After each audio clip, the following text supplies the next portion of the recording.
The security camera captured it in brutal clarity, a 7-foot mountain of rage exploding through the emergency room doors at midnight, sending shattered glass across the linoleum like diamonds of chaos.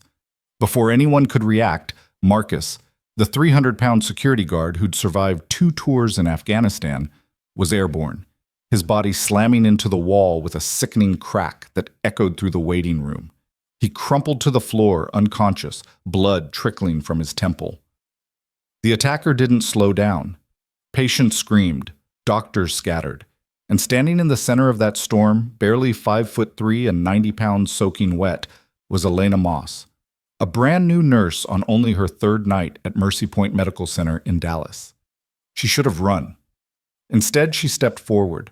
What happened next would be replayed 10 million times online within 48 hours, but the camera footage would only tell half the story. The other half was buried in a classified military file that Elena prayed would stay hidden forever. Before we dive into this incredible true story, I need you to do something for me. Hit that subscribe button and stay with me until the very end, because what you're about to witness will shock you. And when you're done, drop a comment telling me what city you're watching from. I want to see how far this story travels. Now, let's begin. The fluorescent lights of Mercy Point Medical Center hummed with the same mechanical indifference they always did, casting everything in that particular shade of institutional white that made people look half dead, even when they were perfectly healthy. Elena Moss stood at the nurse's station, her fresh navy scrubs still crisp with newness, reviewing patient charts with the kind of meticulous attention that marked her as either dangerously inexperienced or obsessively competent. At 26, with dark hair pulled back in a severe ponytail and eyes that seemed too old for her face, she radiated a quietness that most of her colleagues mistook for timidity. "Coffee run, rookie," Stephanie barked from across the station, not even looking up from her phone. Stephanie Cho was the senior charge nurse on the night shift, a 12-year veteran whose authority was measured in the sharpness of her tone and the creative cruelty of her delegations. "Double espresso, extra hot, and don't take all night like you did yesterday." Elena looked up, her expression neutral. "My shift started 3 minutes ago. I need to finish reviewing. Did I ask for your schedule?" "Coffee. Now." Stephanie finally glanced over, her eyes cold with the particular disdain reserved for newcomers who hadn't yet learned their place in the hierarchy. "Or maybe you think you're too good for basic tasks. Maybe Mercy Point isn't the right fit for someone with your delicate sensibilities." 2 other nurses snickered from their seats, not bothering to hide their amusement. Elena had been here 72 hours, and already the pattern was clear. She was the target, the fresh meat, the one they could push around because she never pushed back. She accepted the overtime nobody wanted. She took the blame when medications were delayed. She cleaned the rooms that others mysteriously forgot to touch. And through it all, she remained quiet, competent, and utterly unwilling to defend herself. "I'll get your coffee," Elena said simply, setting down her charts. "That's what I thought," Stephanie muttered, returning to her phone. Elena was halfway to the door when Dr. Marcus Reed strode into the nurse's station with the confidence of someone who'd never been told no in his entire life. 42, handsome in that polished way that came from expensive grooming and regular tennis, Reed was the attending physician who ran the emergency department like a small kingdom, and he treated his subjects accordingly. "Someone explained to me why Bed 7 still doesn't have blood work results," he announced to the room at large, his voice carrying that particular pitch of irritation that meant someone was about to get humiliated. "It's been 40 minutes. 40. My daughter could run a hospital better than this, and she's in the 3rd grade. The nurses exchanged glances, each silently praying they weren't about to be selected for sacrifice. "Moss!" Reed's eyes locked onto Elena, who had frozen near the doorway. "You were assigned to Bed 7. Where are my labs?" Elena turned back, her face carefully composed. "I ordered them 38 minutes ago, Dr. Reed. The lab is backed up because they're short-staffed tonight. I've already called twice to expedite. I don't care about your excuses. I care about results." Reed stepped closer, his presence deliberately intimidating. "You know what your problem is? You're too passive, too quiet. In emergency medicine, we need nurses who can take charge, who can make things happen, not someone who apologizes and explains why things aren't done." The room had gone silent now, everyone watching the familiar ritual of a resident getting dressed down. Elena stood perfectly still, her hands clasped in front of her, her expression unreadable. "I understand, Dr. Reed. I'll call the lab again." "You'll do more than call. You'll go down there personally and make it happen. And while you're at it, maybe think about whether you're cut out for this kind of work." Reed's smile was cold. "Not everyone is. No shame in finding a quieter department. Pediatrics, maybe. Somewhere the pressure is less intense." He walked away before she could respond, leaving Elena standing there while the other nurses pretended to be busy with suddenly urgent tasks. Nobody met her eyes. Nobody said a word in her defense. That was how it worked here. Survival meant not making waves, not defending the weak, not risking the wrath of those higher up the food chain. Elena went to get Stephanie's coffee. The hospital cafeteria was nearly empty at this hour, just a few residents slumped over cold pizza and a janitor mopping near the bathrooms. Elena waited at the coffee machine, watching the dark liquid drip into the paper cup with mechanical patience. Her mind wasn't on coffee or charts or the casual cruelty of her colleagues. Instead, she was running through breathing exercises she'd learned in a completely different life, in a completely different world, keeping her heart rate steady and her hands from shaking. The thing about being underestimated was that it gave you room to observe. People said things around you they'd never say if they thought you mattered. They revealed their weaknesses, their fears, their true natures. Elena had learned this lesson in places where underestimation meant the difference between life and death, where the quietest person in the room was often the most dangerous. But that was before. That was the life she'd left behind, buried under a new name and a civilian identity, and the determined effort to be normal, to be ordinary, to be safe. She was carrying Stephanie's coffee back through the hallway when the first scream cut through the air. The sound was primal, raw with terror, coming from the direction of the emergency room entrance. Elena's training kicked in before conscious thought. Her pace quickened, her free hand instinctively reaching for a weapon that wasn't there anymore, her eyes scanning for exits and cover. She dumped the coffee in the nearest trash can and broke into a run. The scene that greeted her was chaos incarnate. The automatic doors of the ER entrance had been shattered, glass covering the floor like lethal confetti. In the center of the waiting room stood a man who could only be described as massive, 7 feet of muscle and fury, his shoulders broad enough to block out the overhead lights, his face twisted with an emotion somewhere between rage and desperation. He was wearing jeans and a blood-stained t-shirt, his fists clenched, his chest heaving with each breath. Marcus, the security guard, lay crumpled against the far wall, unmoving. Blood pooled beneath his head. The giant was shouting, his voice booming off the walls with enough force to rattle the windows. "Where is she? Where's my sister? Sarah Chen. They brought her here. I know they did." Patients huddled in corners, parents shielding their children, elderly people clutching their chests in terror. The reception desk was abandoned, the staff having scattered the moment the violence began. And standing in the middle of it all, trying to project authority despite the fear obvious in their eyes, were 2 nurses and a resident doctor. Elena recognized them immediately.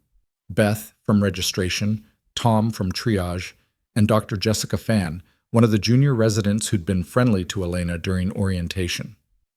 "Sir, you need to calm down," Dr. Fan was saying, her voice shaking despite her best efforts. "We can help you find your sister, but you need to stop threatening people."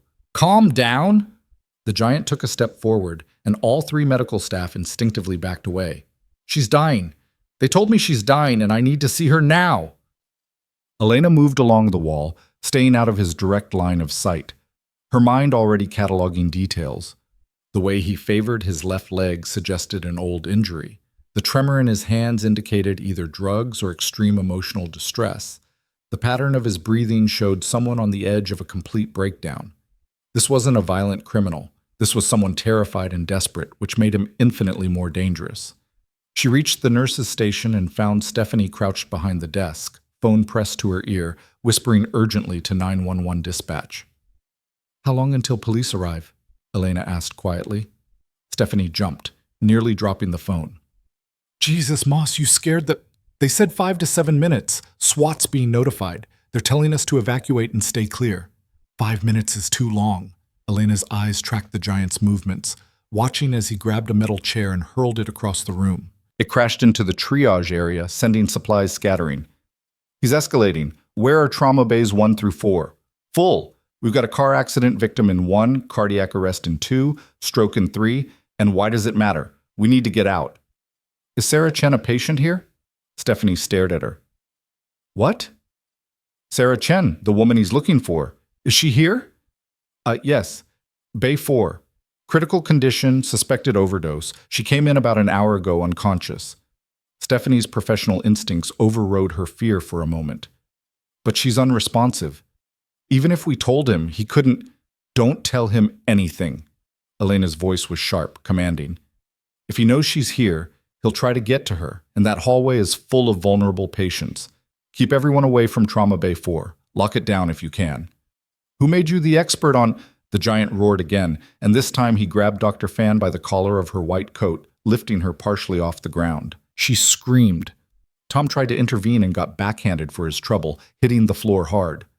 I'll ask one more time, the giant snarled, his face inches from Dr. Fan's terrified expression. Where is Sarah? Elena stood up. Every instinct screamed at her to stay hidden, to wait for the professionals, to let someone else handle this. That was what Elena Moss would do. Quiet, passive, eager to please Elena, who just wanted to fade into the background and live a normal life. But normal lives didn't include watching innocent people get hurt when you had the skills to stop it. She walked into the open space of the waiting room, her steps measured and calm, her hands visible and empty at her sides. Let her go. The giant's head swiveled toward her, his eyes wild and bloodshot. Dr. Fan dangled from his grip, gasping. For a moment, nobody moved. The entire ER held its breath. Then he laughed, a harsh, bitter sound. Who the hell are you? Some tiny nurse thinks she's going to stop me? I'm someone who can help you see your sister. Elena kept her voice level, non-threatening. But not if you hurt anyone else, so let Dr. Fan go, and we'll talk. You think I'm stupid? He shook Fan like a rag doll, making her cry out. The second I let go, you'll run. You'll lock me out. No, I won't. You have my word. Your word? He took a step toward Elena, dragging Fan with him. I don't know you. Your word means nothing. Behind the giant, Elena could see Dr. Reed and several other staff members peeking around the corner from the hallway, their faces pale. Reed was gesturing frantically at Elena, mouthing something that looked like, get back, or possibly, you're crazy. Elena ignored them. My word is all I have to offer right now, but I'm also the only person here who's walked toward you instead of away. That should tell you something. The giant studied her with eyes that were starting to clear slightly, rationality fighting its way through the haze of panic and rage. Why would you help me? Because Sarah needs you calm, not arrested or shot by police. Because whatever's happening to her, she'd want you safe. And because right now you're hurting people who have nothing to do with your sister's condition. Elena took a slow step forward. I'm going to help you. But first you need to show me you can listen. Let Dr. Fan go. The waiting room was silent except for the sound of shallow breathing and the distant wail of approaching sirens. 3 minutes, maybe less, until this became a hostage situation with SWAT teams and negotiators and almost certainly violence. The giant's grip on Dr. Fan loosened fractionally. If you're lying to me, I'm not. Elena took another step. Sarah's here. She's in critical condition. The doctors are working to stabilize her. But if police come in here and this turns into a standoff, you won't see her. You'll be in custody. So help me help you, please. Something in her voice, the calm certainty, the lack of judgment, the genuine compassion, seemed to reach him. His hand opened. Dr. Fan stumbled backward, nearly falling, and Tom scrambled forward to catch her. They retreated quickly, leaving Elena alone with a man who could crush her skull with one hand.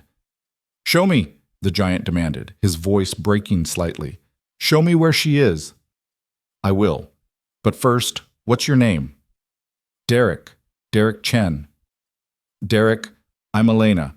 Before I take you to Sarah, I need you to understand something. She's unconscious. She can't talk to you. The medical team is doing everything possible, but it's going to take time. Can you handle that? Derek's massive frame seemed to deflate slightly, the rage giving way to raw fear. Is she going to die? I don't know. I'm sorry, but I don't. What I do know is that the doctors here are excellent, and they won't give up on her. Elena held out her hand, a gesture so absurdly inadequate given the circumstances that it was almost laughable. Come with me, slowly. Let me take you to her. Derek stared at her outstretched hand for a long moment. Then, slowly, he reached out and took it. His palm completely engulfed hers, and Elena felt the tremor running through his fingers, not from rage, but from terror for his sister. She led him toward the hallway, past the shocked faces of her colleagues, past Dr. Reed, who looked like he was watching someone walk into a lion's den. Behind them, she could hear Stephanie frantically updating the 911 dispatcher, telling them the suspect was being escorted to Trauma Bay 4, that the situation was somehow de-escalating. Elena's mind was racing. She'd bought time, but now she had to deliver on her promise. The problem was that Trauma Bay 4 was in the restricted area, past 2 security doors, and hospital protocol absolutely forbade allowing an unauthorized person, especially one who'd just committed assault, into a critical care area. Protocol was about to become a suggestion. She used her badge to open the first security door, feeling Derek's presence looming behind her like a thundercloud. The hallway beyond was eerily quiet, the fluorescent lights flickering slightly. Somewhere behind them, Elena could hear running footsteps, raised voices, the building chaos of a crisis response. "Sarah's in here," Elena said, stopping outside Trauma Bay 4. Through the small window in the door, she could see the medical team working, Dr. Amanda Torres, one of the senior attendings, directing 2 nurses as they adjusted IV lines and monitors. The patient on the bed was small, young, her dark hair spread across the pillow, her skin pale as paper. Derek pressed his face to the window, a sound escaping him that was half sob, half groan. "Sarah, oh God, Sarah!" "You can see her, but you can't go in," Elena said firmly. "Not yet. The team needs space to work, but I'll stay here with you. I'll get updates, okay? I need to talk to her. She needs to know I'm here. Derek." Elena positioned herself between him and the door, her tiny frame a laughable barrier, but her voice carrying absolute authority. "If you go in there right now, you'll disrupt the treatment. You might accidentally pull out a line, or block the doctor's access, or cause a delay that could cost Sarah her life. Is that what you want?" His hands balled into fists, and for a moment Elena thought she'd pushed too far. Then he slumped against the wall, sliding down until he was sitting on the floor, his head in his hands. "I can't lose her. She's all I have. After Mom died, it's just been us. And I failed her. I didn't see the signs. I didn't know she was using again. I failed her." Elena crouched down beside him, ignoring the voice in her head that screamed this was insane, that she was putting herself in danger, that she should wait for backup. "You're here now, that's what matters." "The police are coming, aren't they?" "Yes." "I'm going to jail." "Probably." Derek laughed bitterly. "You're honest, I'll give you that. Lying to you now would be cruel, but listen to me, Derek. When they get here, you need to cooperate. No fighting, no resistance. Because if you don't, they might not let you see Sarah again for months, maybe longer. But if you go peacefully, if you show remorse, if you explain that you were scared and desperate, there's a chance they'll let you visit her, or at least talk to her doctors. Do you understand?" He looked up at her, this tiny woman who'd somehow talked him down from a violent rampage, who was now sitting on a hospital floor offering him brutal honesty and something that might have been kindness. "Why are you helping me? I hurt people. I could have hurt you." "Because you're not a monster. You're a terrified brother who loves his sister and made terrible choices in a moment of panic. That doesn't excuse what you did, but it means you deserve a chance to make it right." Elena met his eyes steadily. "And because I know what it's like to feel powerless when someone you love is in danger." The sound of boots in the hallway announced the arrival of Dallas PD, and moments later 4 officers rounded the corner, hands on their weapons. Leading them was Officer James Mitchell, a veteran cop whose eyes took in the scene with practiced assessment, a massive suspect sitting on the floor, a small nurse crouched beside him, no active violence. "Elena Moss?" Mitchell's voice was calm but ready. "Step away from the suspect, please." Elena stood slowly, keeping her movements non-threatening. "His name is Derek Chen. His sister Sarah is the patient in Trauma Bay 4. Derek has agreed to cooperate. Haven't you, Derek?" Derek nodded, his hands already moving to clasp behind his head in the universal gesture of surrender. I'm not going to fight. Please, tell me about my sister. Is she going to make it? Officer Mitchell exchanged glances with his partner, then looked at Elena. Ma'am, we're going to need you to step back now. This is a police matter. I promised I'd get him updates on Sarah. Elena didn't move. Can someone check with Dr. Torres about the patient's status? Elena! The new voice came from down the hallway, sharp with authority and barely contained fury. Dr. Reed approached, his face flushed, his movements rigid with anger. What the hell do you think you're doing? You endangered yourself, endangered patients, and potentially compromised this entire situation by negotiating with an assailant. You could have gotten people killed. She saved people, Derek said quietly from the floor, his hand still behind his head as one of the officers moved to cuff him. I was about to hurt that doctor, maybe worse. Elena stopped me. She's the only one who had the guts to try. Shut up, Reed snapped at Derek before turning his attention back to Elena. You're suspended, effective immediately, pending a full review of your actions tonight. Give me your badge. Elena felt the eyes of everyone in the hallway on her, the officers, the gathering medical staff, the security personnel who'd finally emerged from wherever they'd been hiding. She unclipped her badge slowly and handed it to Reed. I'd do it again, she said quietly. Then you're stupider than I thought. Reed pocketed her badge. Get out of my ER. If you're still in this building in 5 minutes, I'll have you removed. Officer Mitchell had Derek on his feet now, cuffed and being read his rights. But before they led him away, Derek twisted to look back at Elena. Thank you, he said, his voice thick with emotion. Whatever happens, thank you for letting me see her. Elena nodded once, then turned and walked away, her shoulders straight, her pace measured. She didn't look back at the ER, at the colleagues who'd watched her get humiliated, at the doctor who'd just destroyed her career for trying to save lives. She made it to the parking lot before the shaking started. Leaned against her decade-old Honda Civic, her hands trembling, her breath coming in short gasps as the adrenaline finally caught up with her. For 16 minutes, she'd operated on pure training and instinct, moving through a crisis situation with the kind of calm that came from experience in places where crises meant bullets and bombs, not hospital confrontations. But that life was supposed to be over. That person, the one who could face down dangerous men without flinching, who could make life or death decisions in seconds, was supposed to be buried along with her old identity. Elena pulled out her phone with shaking hands and stared at the screen. She had nobody to call. No family, no friends close enough to share this with, no support system because building one required letting people see the real her, and the real her was classified information. A text message appeared from an unknown number. Check your email. J. She knew that signature. Colonel Janet Way, her old commanding officer, the woman who'd helped orchestrate Elena's transition to civilian life, and who'd promised to stay ghost unless absolutely necessary. Elena opened her email, her heart rate spiking again. The message was brief. Saw the security footage. Dallas PD already flagged it for our monitoring systems. Your biometrics pinged. You're blown. Not fully, but enough. Recommend immediate relocation protocol. Call this number within 30 minutes. We'll handle extraction and reassignment. Civilian experiment is over, Captain Moss. Time to come home. Elena stared at the screen for a long moment, watching the countdown timer in the corner. 29 minutes. 28. She thought about Sarah Chen, unconscious and fighting for her life. About Derek, who'd probably spend years in prison but at least got to see his sister one last time. About Dr. Reed and Stephanie and all the others who'd dismissed her, underestimated her, treated her like she was nothing. About the choice that had haunted her since the day she'd left the military. Stay safe and hidden, or step forward and risk everything when people needed help. The phone rang.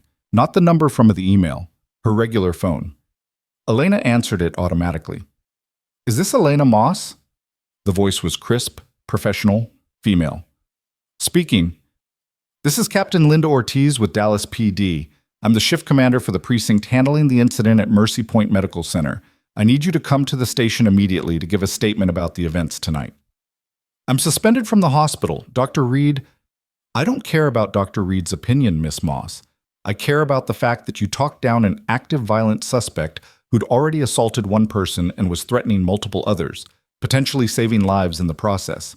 We need your statement. And between you and me? Ortiz's voice softened slightly. You might want to have that statement on record before the hospital tries to spin this their way, because the security footage I just reviewed tells a very different story than what Dr. Reed is apparently telling the press. The press? Someone leaked it already. Video of you walking toward a 7-foot violent suspect is currently going viral on social media. You're either about to be a hero or a cautionary tale, depending on who controls the narrative.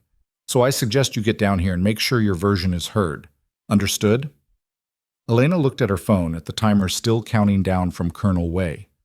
24 minutes. I'll be there in 15, she told Captain Ortiz, and hung up. Then she deleted the email from Way without responding, turned off her phone, and started her car. The civilian experiment wasn't over. Not yet. Maybe not ever. Because Elena had learned something tonight. Standing in that ER, facing down Derek Chen's desperate rage, you couldn't run from who you were. You couldn't hide your training, your instincts, your fundamental nature when crisis called. The person she'd been in the military, Captain Elena Moss, field medic attached to special operations, veteran of 3 combat deployments, wasn't a past identity she could shed like old skin. It was who she was. It would always be who she was. The question now was whether she could find a way to be that person without losing everything she'd built, without getting pulled back into a world of classified missions and constant danger. As she drove through the dark Dallas streets toward the police station, Elena allowed herself a small, grim smile. Dr. Reed had suspended her for being too passive, too quiet, too unwilling to take charge. He had no idea how wrong he was. And soon, neither would anyone else. The Dallas police precinct was buzzing with activity when Elena arrived, officers and detectives moving with the controlled chaos of a busy night shift. Captain Ortiz met her in the lobby, a woman in her mid-40s with sharp eyes and the bearing of someone who'd earned every inch of her rank. Miss Moss, thank you for coming so quickly. Ortiz gestured toward the elevators. Let's talk in my office, away from prying eyes. They rode up in silence, Ortiz studying Elena with an intensity that made it clear this wasn't just a routine statement collection. When they reached the captain's office, a small, cluttered space with walls covered in commendations and photos, Ortiz closed the door and gestured to a chair. Before we get to your official statement, I need to ask you something off the record. Ortiz sat on the edge of her desk, arms crossed. Who are you, really? Elena kept her expression neutral. I don't understand the question. Sure you do. I've been doing this job for 23 years, Ms. Moss. I've seen scared people, brave people, trained people. You're not just brave. The way you moved, the way you positioned yourself, the tactical awareness you displayed in that ER, that's not something you learn in nursing school. That's military, probably specialized military. Ortiz leaned forward. So I'll ask again. Who are you? For a long moment, Elena considered lying. It would be easy. Stick to the cover story, play the modest civilian, deflect and deny. But Captain Ortiz wasn't stupid, and the security footage would be analyzed by people far more experienced than a local police captain. Better to control the narrative now, before others started digging. I was Army, Elena said quietly. Combat medic. 3 deployments attached to various units. I left 2 years ago and transitioned to civilian health care. That's all there is to it. Combat medic. Ortiz's eyes narrowed. And which units were you attached to? I'd rather not say. Some of my service record is classified. Classified, right. Ortiz stood and walked to her window, looking out over the city lights. Here's the situation, Miss Moss. Derek Chen is in custody, charged with assault and battery, terroristic threatening, and criminal trespass. The security guard he attacked, Marcus Williams, has a severe concussion but is expected to recover. Dr. Fan has bruising and trauma, but no permanent injuries. Sarah Chen, the sister, is still critical but stable. That's good to hear. The problem, Ortiz continued, turning back to face Elena, is that we have about 7 different witnesses giving 7 different versions of what happened. Some say you were reckless and endangered people. Others say you saved lives. Dr. Reed is pushing for charges against you for interfering with a police matter, even though we hadn't arrived yet. And meanwhile, the security footage has been viewed over 1 million times in the last hour, and public opinion is decidedly on your side. I'm not looking for public opinion. No? Then what are you looking for, Ms. Moss? Elena met Ortiz's gaze steadily. I just want to help people. That's all I've ever wanted. In the military, in nursing, in whatever comes next. I don't care about recognition or credit. I care about doing the right thing when it matters. Ortiz studied her for another long moment, then nodded slowly. Okay, here's what's going to happen. You're going to give me a detailed statement about tonight's events. I'm going to recommend no charges be filed against you. You committed no crimes, and your actions demonstrably prevented further violence. But Elena? She paused. You should know that people are asking questions about you, about your background, about how a small-town nurse had the training to handle a situation that made veteran security personnel run for cover. Those questions aren't going away. I understand. Do you? Because from where I'm sitting, you're about to become very famous, very quickly. And fame has a way of exposing secrets people would prefer to keep buried. Ortiz pulled out a notepad. So, before we begin your statement, I need to know, is there anything in your past that's going to become a problem when people start digging? Anything that might create liability for this department or complications for the case against Derek Chen? Elena thought about Colonel Wei's email, about the classified operations and the redacted files and the things she'd seen and done in places most people couldn't find on a map. Thought about the different names she'd used in the military, the carefully constructed civilian identity, the ongoing monitoring from military intelligence to ensure former special operations personnel didn't become security risks. No, she lied, nothing that will create problems.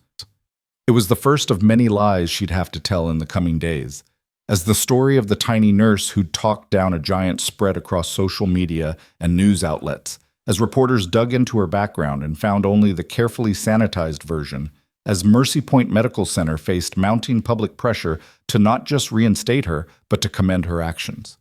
But in that moment, sitting across from Captain Ortiz in a police precinct office at 2 a.m, Elena made a decision. She wouldn't run, wouldn't disappear into relocation and a new identity, wouldn't let fear dictate her choices. She would stand and face whatever came next, even if it meant the ghosts of her past finally caught up with her. Even if it meant the world discovering that Elena Moss, quiet rookie nurse, was really something far more dangerous. Even if it meant everything was about to change in ways she couldn't predict or control. The statement took 90 minutes. Elena recounted every detail with clinical precision. Derek's arrival, his demands, her assessment of the situation, her decision to engage. The conversation that led to his surrender. Ortiz recorded everything, asked clarifying questions, and by the end looked both impressed and concerned. You realize this makes you a hero, Ortiz said as she signed off on the statement. I realize it makes me unemployed, Elena replied. Dr. Reed suspended me. I doubt he's going to reverse that decision just because people on the internet think I did the right thing. We'll see about that. Ortiz stood and offered her hand. Thank you for your service, Miss Moss, both to our country and to the citizens of Dallas tonight. Elena shook her hand and left, emerging into the early morning darkness of a city just beginning to wake. Her phone, which she'd finally turned back on, was blowing up with notifications. Texts from numbers she didn't recognize, social media alerts, missed calls from reporters whose names she vaguely recognized from local news. And one more email from Colonel Wei. Time's up. Call within the hour or consider yourself in violation of transition protocols. This isn't a request. Elena stared at that message for a long time. Then she deleted it, just like the first one, and drove home to her small apartment on the outskirts of Dallas. She had a feeling she wouldn't be sleeping much tonight, or for many nights to come. She made it home just as the sun began painting the Dallas skyline in shades of amber and gold, the kind of dawn that would have been beautiful if Elena had any capacity left to appreciate beauty. Her apartment was exactly as she'd left it 12 hours earlier, sparse, functional, devoid of personal touches beyond a single photograph on the nightstand. The photo showed a younger version of herself in full military dress uniform, standing between two other soldiers whose faces had been carefully blurred out before she'd been allowed to keep the image. Elena dropped her keys on the counter and went straight to the bathroom, turning on the shower as hot as it would go. She stripped off her scrubs, noticing for the first time the small tears in the fabric where Derek's fingernails had grazed her shoulder during their confrontation. Another few inches, and those tears would have been in her skin instead. She stepped under the scalding water and let it pound against her shoulders, washing away the hospital smell and the adrenaline sweat and the weight of decisions that were only now beginning to settle into her bones. The water was turning cold when her phone rang for the 7th time in 20 minutes. Elena shut off the shower, wrapped herself in a towel, and finally looked at the screen. The number was local but unfamiliar. She answered it mostly out of exhaustion-fueled curiosity. "This is Elena." "Ms. Moss, my name is Patricia Valdez. I'm a producer with Channel 8 News. I was hoping to schedule an interview with you about the incident at Mercy Point Medical Center last night. We could do it as soon as this afternoon, and of course we'd compensate you for your time." Elena hung up without responding and immediately blocked the number. 2 minutes later, another call came in. Then another. She turned off her phone entirely, threw it on the bed, and tried to convince herself that sleep was possible. It wasn't. She lay there for 3 hours, staring at the ceiling, her mind replaying every moment of the confrontation with Derek Chen. Not the big moments, those she'd processed in real time, operating on training and instinct. It was the small details that haunted her now. The way Derek's voice had cracked when he'd said his sister's name, the terror in Dr. Fan's eyes, the disappointment and fury in Dr. Reed's face when he'd suspended her, the look on Captain Ortiz's face when she'd asked who Elena really was. That last one was the most dangerous. Because Ortiz was right, people would dig. They always did when something went viral. And while Elena's cover identity was solid enough to withstand casual scrutiny, it wouldn't hold up against determined investigation. The military had done good work scrubbing her real service record and creating a plausible civilian history. But there were gaps, inconsistencies, things that wouldn't make sense to anyone who looked too closely. At 9 in the morning, someone knocked on her apartment door. Elena rolled out of bed, pulled on sweatpants and a t-shirt, and checked the peephole. A man in an expensive suit stood in the hallway, holding a briefcase and looking thoroughly out of place in her rundown apartment building. She opened the door part-way, keeping the chain engaged. "Can I help you?" "Ms. Elena Moss?" The man's smile was professional and didn't reach his eyes. "My name is Robert Chen. I'm an attorney representing Mercy Point Medical Center. I have some documents that require your immediate attention." Elena's stomach dropped, but she kept her expression neutral. "What kind of documents?" "May I come in? This is a sensitive matter, and I'd prefer not to discuss it in the hallway." Every instinct screamed at her to refuse, but curiosity won out. She closed the door, unhooked the chain, and let him in. Robert Chen entered with the confidence of someone who'd never been denied access to anything in his life. He set his briefcase on her small kitchen table and pulled out a thick folder. "Miss Moss, I'm here on behalf of the hospital's legal team and administration. Last night's incident has created a significant public relations situation, as I'm sure you're aware. The security footage has been viewed over 3 million times now, and the hospital is facing questions about their handling of both the security breach and their treatment of you." Dr. Reed suspended me. That's his right as attending physician. "Actually, it's not. Dr. Reed exceeded his authority in suspending you without consulting the nursing director or human resources. That's the first issue we need to address." Robert pulled several documents from the folder. "The hospital would like to offer you immediate reinstatement with full back pay for any shifts you've missed. Additionally, we're prepared to offer a formal commendation for your actions last night, along with a promotion to senior nurse status and a significant salary increase." Elena stared at him, processing. 24 hours ago, Dr. Reed called me incompetent and told me I should consider working in a less demanding department. Now the hospital wants to promote me?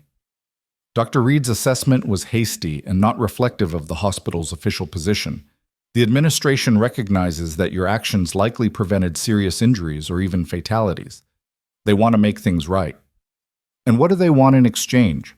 Robert's smile tightened slightly. Perceptive. The hospital would appreciate it if you'd be willing to participate in a carefully managed press conference. We'd like to control the narrative around this incident, present it as an example of Mercy Point's excellent emergency response protocols and highly trained staff. You'd be compensated additionally for your participation, of course. So they want to use me as a PR tool to make themselves look good, after one of their doctors publicly humiliated me and their security completely failed to handle an active threat. That's a rather cynical interpretation. Is it inaccurate? Robert's professional mask slipped for just a moment, revealing something harder underneath. Miss Moss, I'm going to be frank with you. The hospital is in damage control mode. They have a choice. They can make you a hero and benefit from the positive publicity, or they can paint you as a reckless employee who endangered patients by interfering with a dangerous situation. Right now, they're choosing option 1, but that choice isn't permanent. Are you threatening me, Mr. Chen? I'm explaining your options. Take the reinstatement, take the promotion, do the press conference, and everyone wins. Your career advances, the hospital looks good, and this whole incident becomes a positive story about courage and professionalism under pressure.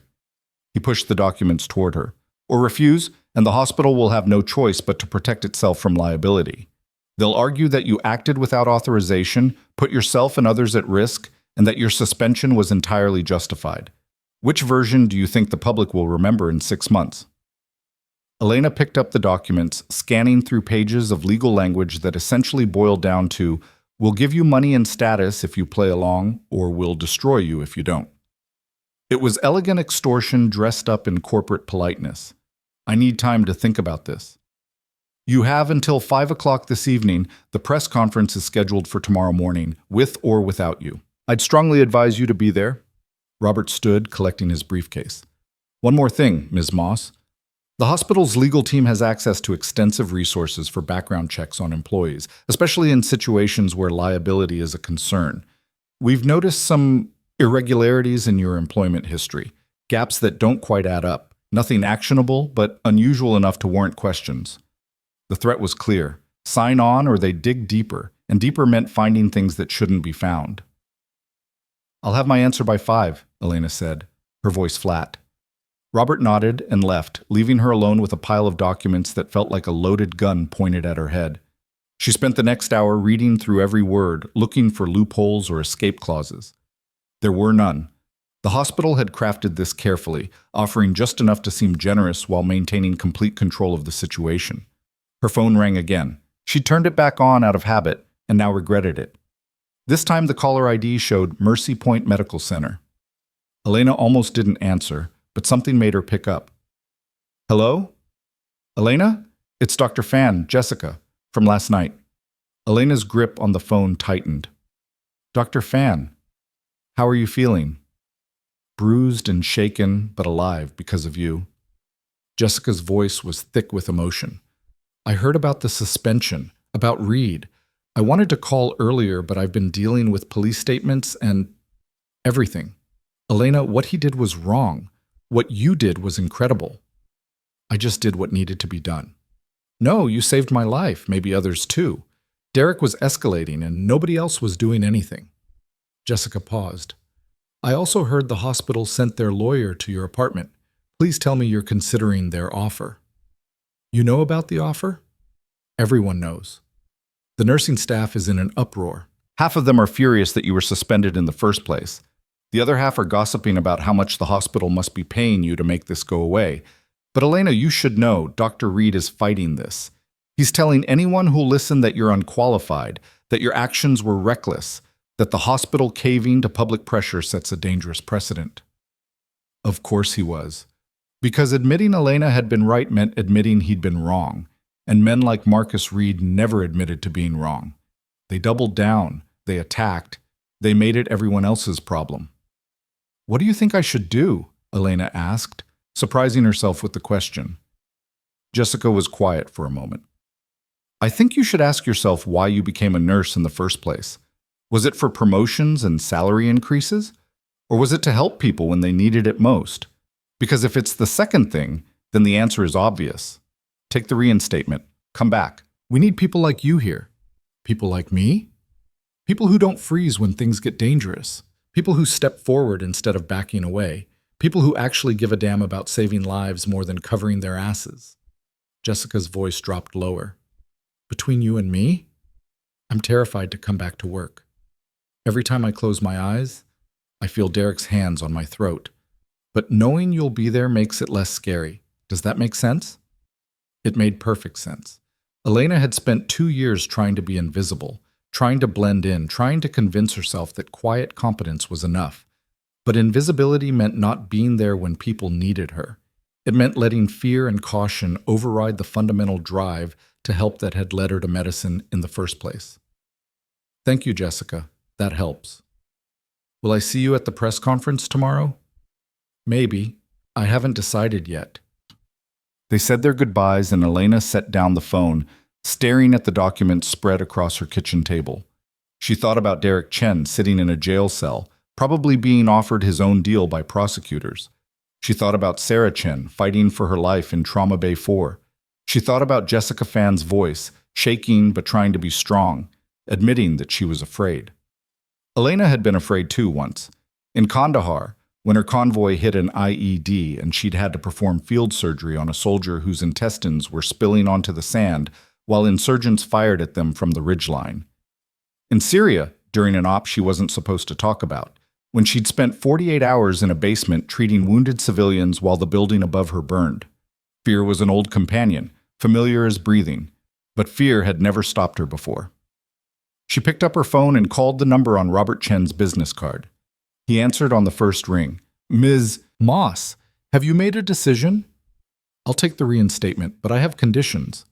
I'm listening. First, Dr. Reed issues a formal apology for his conduct toward me, both privately and publicly. Second, the hospital implements new security protocols and emergency response training for all ER staff. Third, they make a donation to addiction recovery services in Sarah Chen's name. And fourth, she paused, knowing this was the big ask. I want input on the press conference. I'll cooperate, but I won't be a puppet reading scripted answers. Robert was silent for a long moment. Those are substantial demands.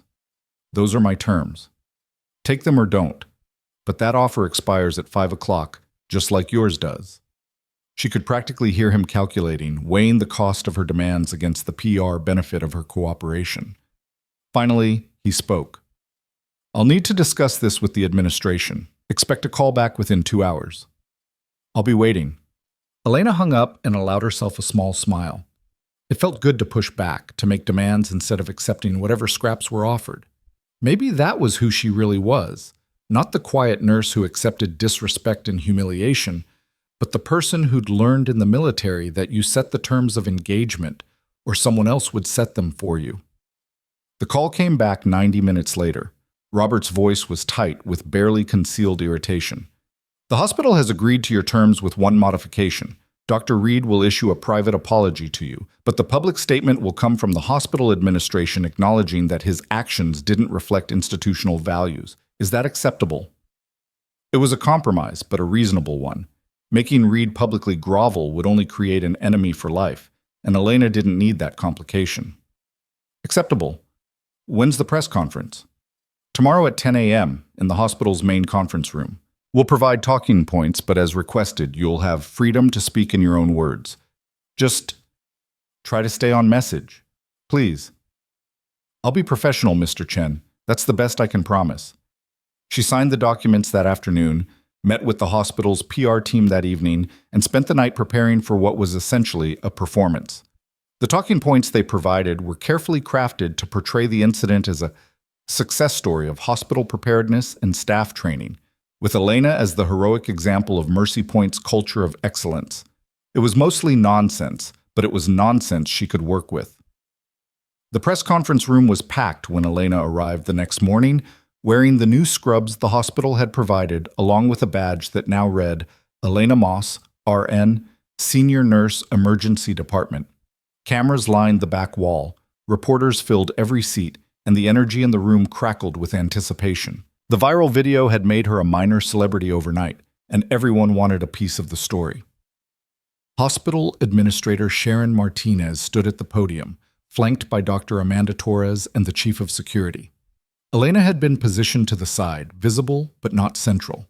Martinez launched into her prepared statement, praising the hospital's emergency protocols and the bravery of their staff, carefully avoiding any mention of Dr. Reed or the initial suspension. Then it was Elena's turn.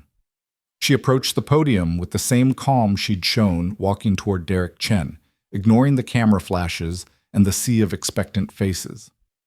Someone handed her a microphone. She looked down at the prepared statement in her hand, then folded it and set it aside. My name is Elena Moss, and I'm a nurse in the emergency department at Mercy Point Medical Center. 3 nights ago, I responded to a violent incident in our ER. A lot of people have called what I did heroic. I disagree. I did what any competent medical professional should do when faced with a crisis. I assessed the situation, prioritized patient safety, and took action to prevent harm. She paused, letting that sink in. This wasn't the hero worship narrative the hospital wanted, and she could see Martinez shifting uncomfortably. The real story isn't about one nurse making a dramatic gesture. It's about systemic failures that allowed a desperate family member to breach hospital security because our protocols weren't strong enough. It's about a mental health and addiction crisis in this country that leaves people like Sarah Chen without adequate support until they end up in an ER, unconscious from an overdose. And it's about the fact that Derek Chen, her brother, felt so powerless and terrified that violence seemed like his only option. The room had gone very quiet. This was not the feel-good story they'd expected. I'm grateful to be recognized for my actions, but recognition without change is meaningless. So here's what I'm asking. Mercy Point Medical Center has committed to improving security and emergency response protocols. They've committed to supporting addiction recovery services. I'm asking the public to hold them accountable for those commitments. And I'm asking all of us to think about how we can build a healthcare system where people don't have to resort to violence to be heard. A reporter in the front row raised her hand immediately. Ms. Moss, there are rumors about your background, about military service and specialized training. Can you comment on that? Elena had known this question was coming. She'd prepared an answer that was technically true while revealing nothing classified.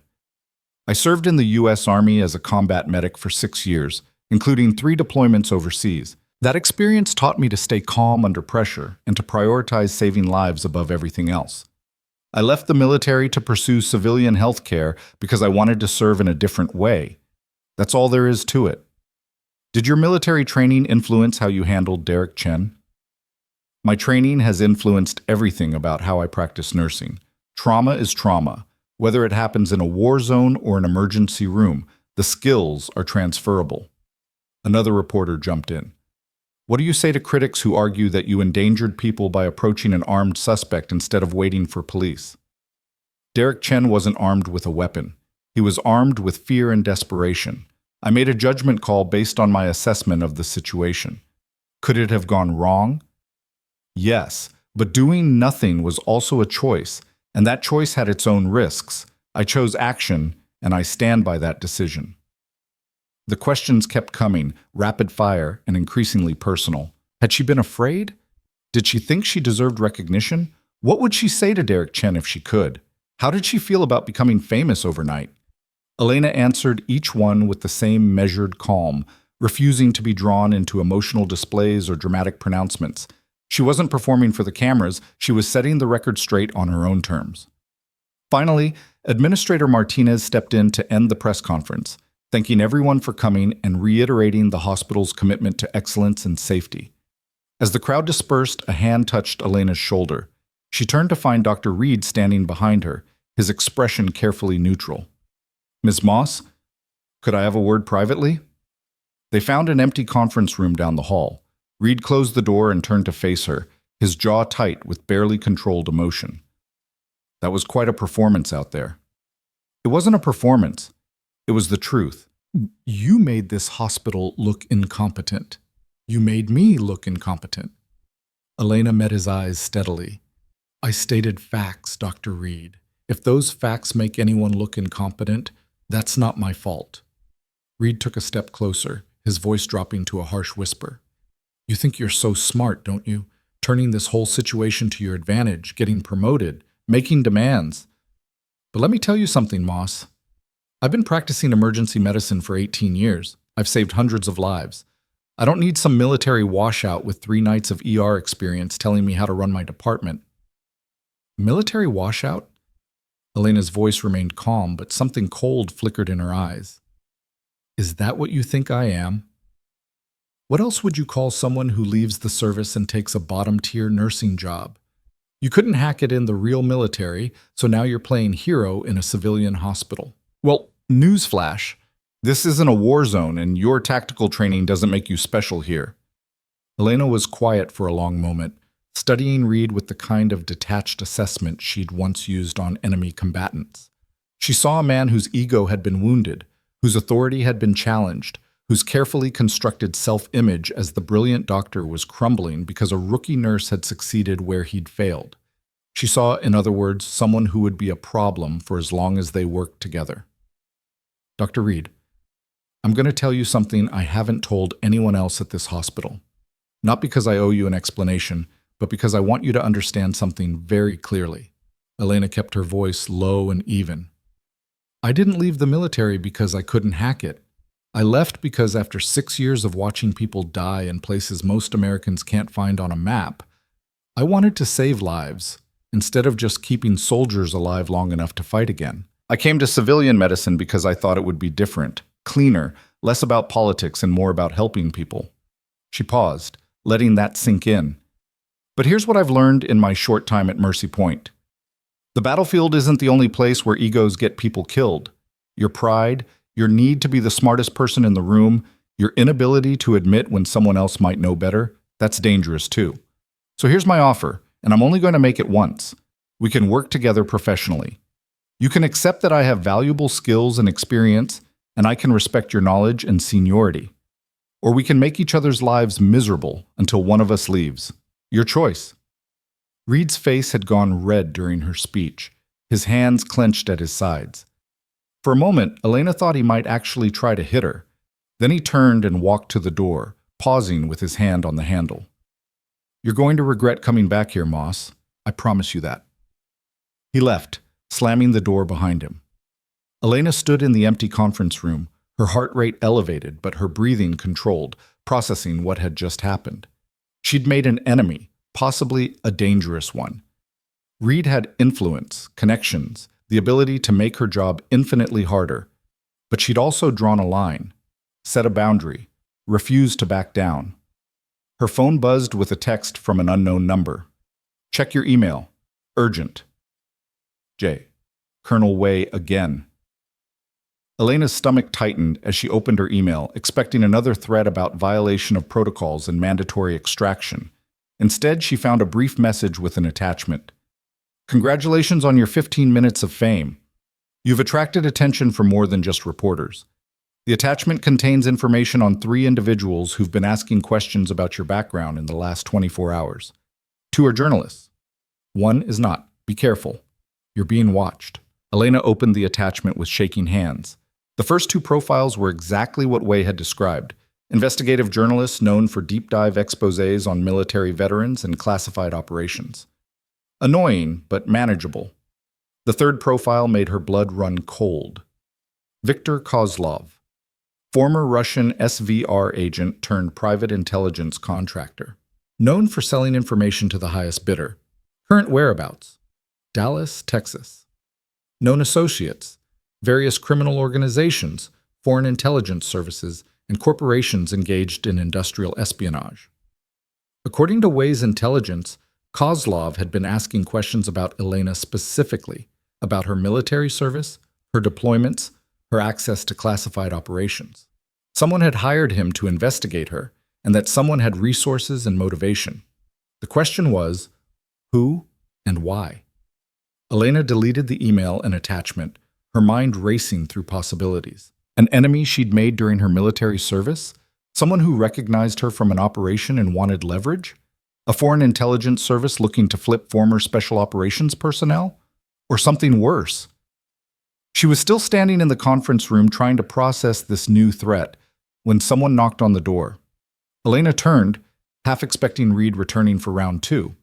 Instead, she found Jessica Fan still wearing the sling on her arm from where Derek had injured her.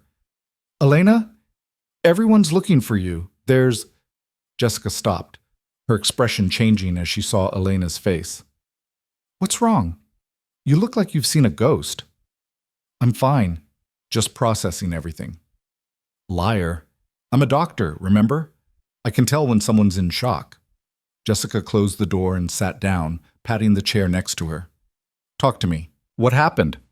Elena wanted to deflect, to maintain the careful distance she kept between herself and potential friends, to protect everyone by keeping them away from the dangerous truths of her past.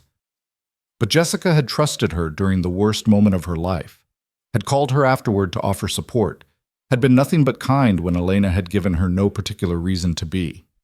Maybe she deserved some honesty in return. "There are people looking into my background," Elena said quietly. "People who shouldn't be, and I'm worried about what they might find." Jessica frowned. "What kind of people? Journalists?" "Among others." "What could they possibly find that's so bad? You're a decorated veteran who became a nurse. That's not exactly scandalous." Elena almost laughed at the innocence of that statement. If only it were that simple. If only her service record wasn't full of redactions and classified operations. If only there weren't things she'd seen and done that couldn't be explained in civilian terms. "It's complicated," she said finally. "Everything about you is complicated," Jessica said, but her tone was gentle. "Elena, I don't know what you're running from or what you're hiding, and honestly, I don't care. You saved my life. Whatever secrets you have, you've earned the right to keep them." "That's generous, but nothing. Listen to me." Jessica leaned forward, her expression intense. "The hospital is going to work you like crazy now. They're going to parade you around as their star employee, their example of excellence, their proof that Mercy Point develops exceptional talent. Dr. Reed is going to make your life hell because that's what insecure men do when their authority is challenged. And apparently, some creepy people are digging into your past for unknown reasons. You've got enough problems without adding my nosiness to the list." Despite everything, Elena smiled. "Thank you, Jessica." "You're welcome.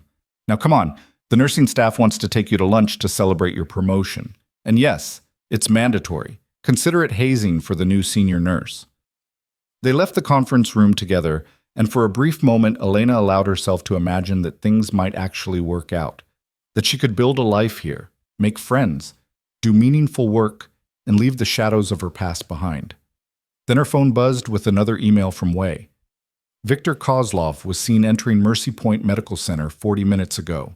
Security footage shows him asking about you at the information desk. Get somewhere safe, now." Elena stopped walking, her entire body going cold. Kozlov was here, in the hospital, looking for her. "Elena?" Jessica's voice seemed to come from very far away. "What's wrong? You just went pale." Before Elena could answer, the hospital's PA system crackled to life with an announcement that made her stomach drop. "Code Silver, Emergency Department. Code Silver, Emergency Department. All staff initiate lockdown protocols." Code Silver meant active threat, armed intruder, hostage situation, and Elena had a terrible feeling she knew exactly who the intruder was looking for. The Code Silver announcement repeated 3 times, each iteration more urgent than the last, the mechanical voice cutting through the normal hospital chaos like a blade. Elena's training kicked in before conscious thought. Her eyes scanned for exits, her mind mapped the nearest stairwells, her body positioned itself between Jessica and the hallway that led back toward the emergency department. "We need to move," Elena said, her voice completely different now. No longer the quiet nurse, but something harder, more commanding. "Away from the ER, now." Jessica stared at her, confused and frightened. "But the lockdown protocol says we're supposed to shelter in place." "The protocol assumes the threat isn't looking for someone specific." "Trust me, Jessica, we need to go." Elena grabbed Jessica's uninjured arm and pulled her toward the west stairwell, moving fast but not running, not drawing attention from the staff members who were already scrambling to secure patients and lock doors. They'd made it halfway down the corridor when Elena heard the sound that confirmed her worst fears: gunshots, 3 of them in rapid succession, echoing from the direction of the ER. Screaming followed. More gunshots. The sound of something heavy crashing. Jessica's face went white. "Oh my God, this is happening again. This is..." "Breathe," Elena commanded, still moving, still pulling Jessica along. "Focus on breathing and moving. Nothing else matters right now." They reached the stairwell and Elena yanked open the door, checking both directions before pulling Jessica inside. The concrete space echoed with their footsteps as they descended, taking the stairs 2 at a time. Elena's mind was racing through calculations. Kozlov was former Russian intelligence, which meant extensive tactical training, likely armed with more than just a pistol, definitely willing to kill anyone who got in his way. The question was whether he was here to extract information from her, to kill her, or to take her somewhere for interrogation. None of those options were acceptable. They emerged on the ground floor near the cafeteria, an area that should have been relatively empty at this hour, but was instead filling with confused staff and visitors who'd heard the gunshots but didn't yet understand what was happening. Elena scanned the crowd, looking for threats, for anyone who didn't belong, for the professional stillness that marked trained operators in civilian spaces. She found him immediately. Viktor Kozlov stood near the cafeteria entrance, and he was everything the intelligence file had suggested: mid-40s, unremarkable features, wearing khakis and a polo shirt that screamed off-duty hospital administrator. But his eyes were wrong. Too alert. Too calculated. And the way he held himself, the subtle bulge under his left arm where a shoulder holster would be, the position that gave him clear sightlines to all three exits, these were details only someone with Elena's background would notice. Their eyes met across the crowded space, and Elena saw the flash of recognition in his expression. He knew her. Not as Elena Moss, civilian nurse, but as someone else, someone from before. Kozlov's hand moved toward his jacket. Elena shoved Jessica behind a concrete pillar and was moving before conscious thought caught up with instinct. She grabbed a metal food tray from a nearby cart and hurled it like a discus, not at Kozlov, but at the overhead lights directly above him. Glass exploded, sparks rained down, and people screamed as the cafeteria plunged into semi-darkness. In the chaos, Elena ran. Not away from Kozlov. That would be predictable, expected. Instead, she ran directly toward him, closing the distance before he could draw his weapon, before he could get a clear shot in the panicking crowd. She hit him low and hard, a tackle that would have made her hand-to-hand combat instructor proud, driving her shoulder into his center mass and using his own weight against him. They went down together, Kozlov's head cracking against the linoleum with a sound that made several bystanders gasp. Elena's hands were already moving, trained fingers finding pressure points, seeking to disable before he could recover. But Kozlov was good, better than she'd expected. He absorbed the impact, rolled with it, and came up with a knife that had appeared from nowhere. The blade slashed toward Elena's throat. She jerked backward, felt the whisper of steel pass millimeters from her carotid artery, and her body responded with muscle memory from countless training sessions. Block, redirect, strike. Her palm connected with Kozlov's wrist, forcing the knife wide, and her knee came up hard into his solar plexus. He grunted but didn't go down. Instead, he grabbed her hair with his free hand and yanked, trying to expose her throat for another slash. Elena went with the motion instead of fighting it, using the momentum to spin into his guard, getting too close for the knife to be effective. Her elbow found his jaw. His grip loosened. They separated, both breathing hard, circling each other while terrified civilians scrambled to get away. Somewhere in the distance, Elena could hear security alarms blaring, police sirens approaching, the organized chaos of an institutional emergency response. None of it mattered. All that mattered was the man in front of her and the cold calculation in his eyes. "Captain Moss," Kozlov said, his English accented but perfect. "You are a difficult woman to find, but worth the effort, I think." Elena didn't respond. Talking in a fight was amateur hour, a distraction that got people killed. She kept her stance balanced, her weight on the balls of her feet, ready to move in any direction. "My employer wants information," Kozlov continued, still circling, "about Operation Nightfall, about what you saw in Damascus, about the names you never reported." Operation Nightfall. The words hit Elena like a physical blow, dragging up memories she'd spent 2 years trying to bury.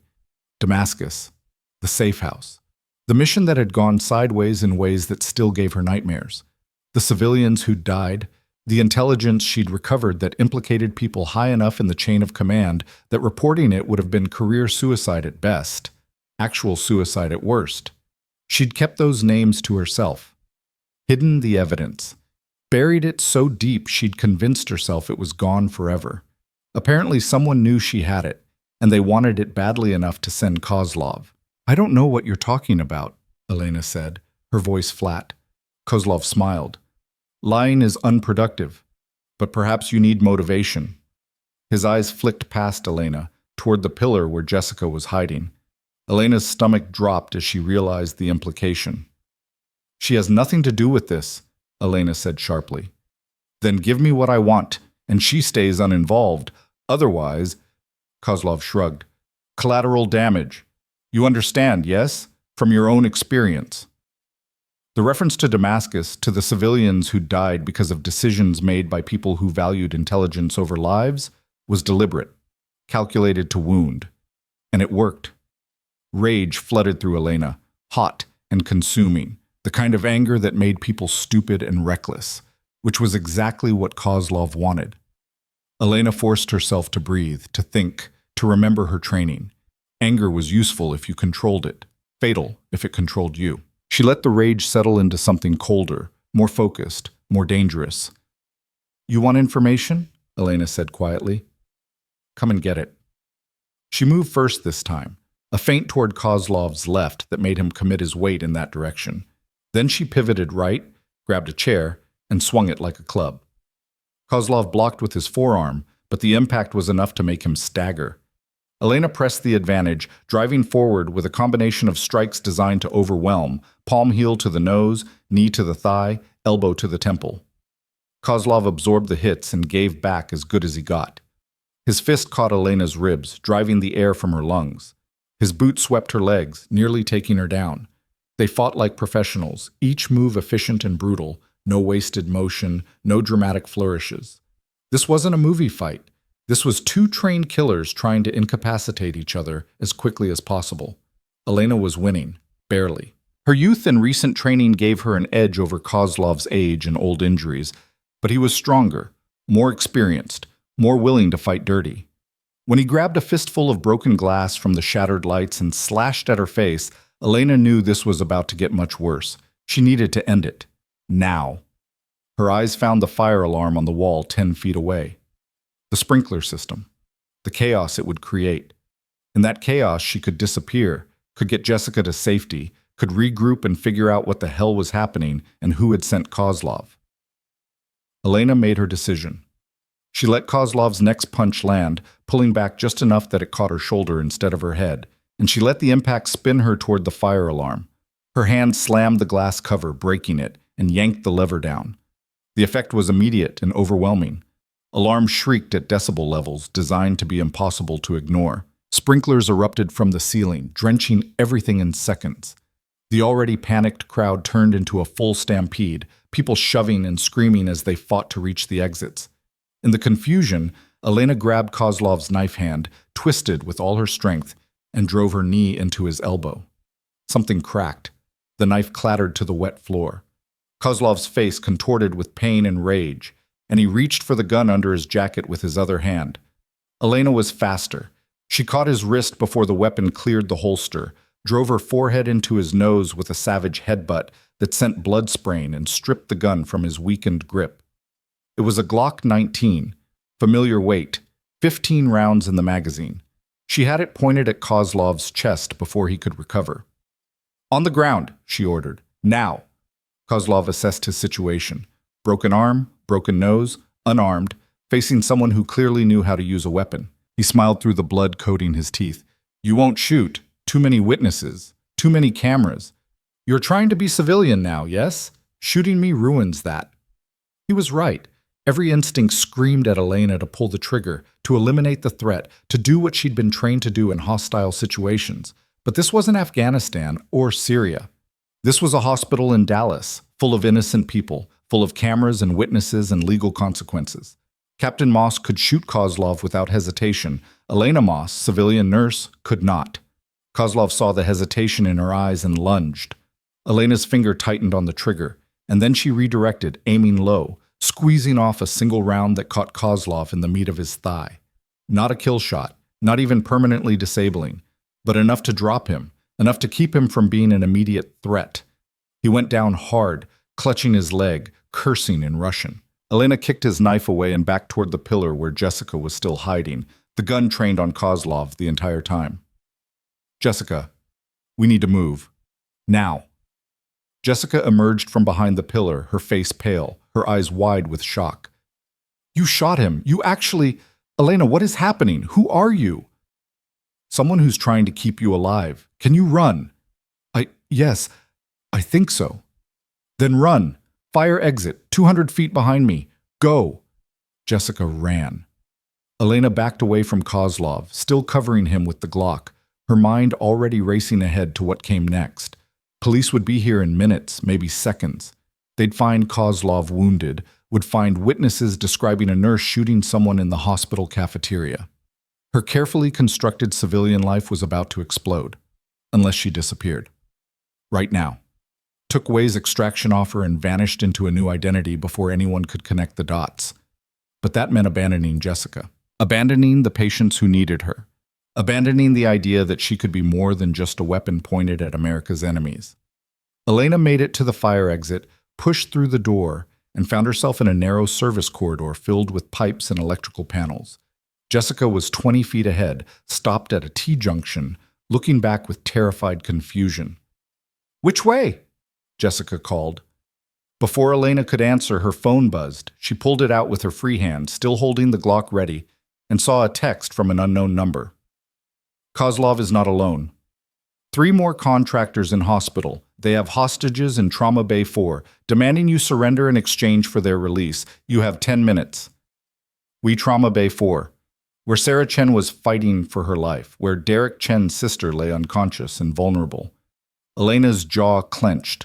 This wasn't about her anymore. It had never been just about her. Kozlov and whoever hired him had taken hostages because they knew Elena's psychology, knew she'd been a medic, knew she'd spent her entire adult life putting other people's survival ahead of her own. They'd played her perfectly. "Elena?" Jessica's voice was shaking. "What's happening?" Elena looked at the gun in her hand, then at Jessica, then at her phone. 3 more contractors. Hostages. 10 minutes. The math was brutal and simple. She could run, save herself, let those hostages become casualties. Or she could go back, face overwhelming odds, and probably die, but maybe save innocent people. It wasn't really a choice at all. "Jessica, I need you to listen very carefully. Take the left corridor. It leads to the physical therapy wing. Find security, find police. Tell them there are armed men holding hostages in Trauma Bay 4. Tell them..." Elena paused, choosing her words carefully. "Tell them an Army veteran named Elena Moss is attempting to negotiate with the hostage takers. Tell them not to engage until I signal. Can you do that?"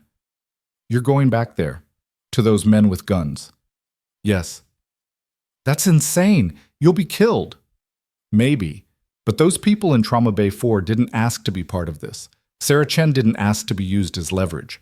I won't let them die because someone wants information from me."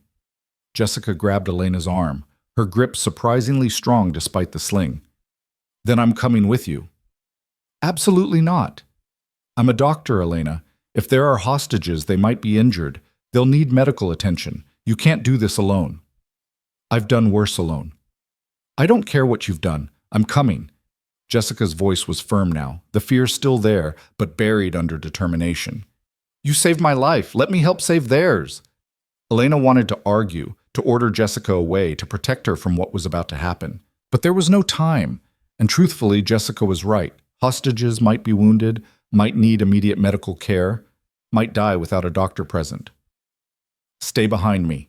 Do exactly what I say, when I say it. If I tell you to run, you run. Understood?" "Understood." They moved back through the service corridor toward the central hospital, Elena's mind running through tactical scenarios. 3 contractors plus Kozlov made 4 total, but Kozlov was out of the fight. That left 3 trained operators holding an unknown number of hostages in an enclosed space. The trauma bay had 1 main entrance and 1 emergency exit. Limited sight lines. Medical equipment that could provide cover, but also fragile, expensive, and full of things that could kill patients if damaged. It was a nightmare scenario. They reached the main hallway near the ER, and Elena immediately saw the change. Security had set up a perimeter, keeping staff and visitors away from the trauma unit. Dallas PD was there too, SWAT team suiting up, a negotiator on a phone trying to establish communication with the hostage takers. And standing in the middle of it all, looking simultaneously furious and terrified, was Dr. Reed. He spotted Elena immediately. His eyes went to the gun in her hand, then to her face, and his expression transformed into something between horror and accusation. "Moss, what the hell are you? Is that a firearm?" Elena ignored him and approached the SWAT commander, a grizzled sergeant with 30 years of hard experience written into every line on his face. "Sergeant, I'm Elena Moss. I have information about the situation." The sergeant sized her up in about 3 seconds, his eyes lingering on the gun, on her stance, on the calm way she was handling herself while everyone else was panicking. "You're the one they're asking for?" "Yes. They said they'd release the hostages if you surrendered yourself. Said you have something they want, information." "That's correct." "And do you have this information?" Elena met his eyes steadily.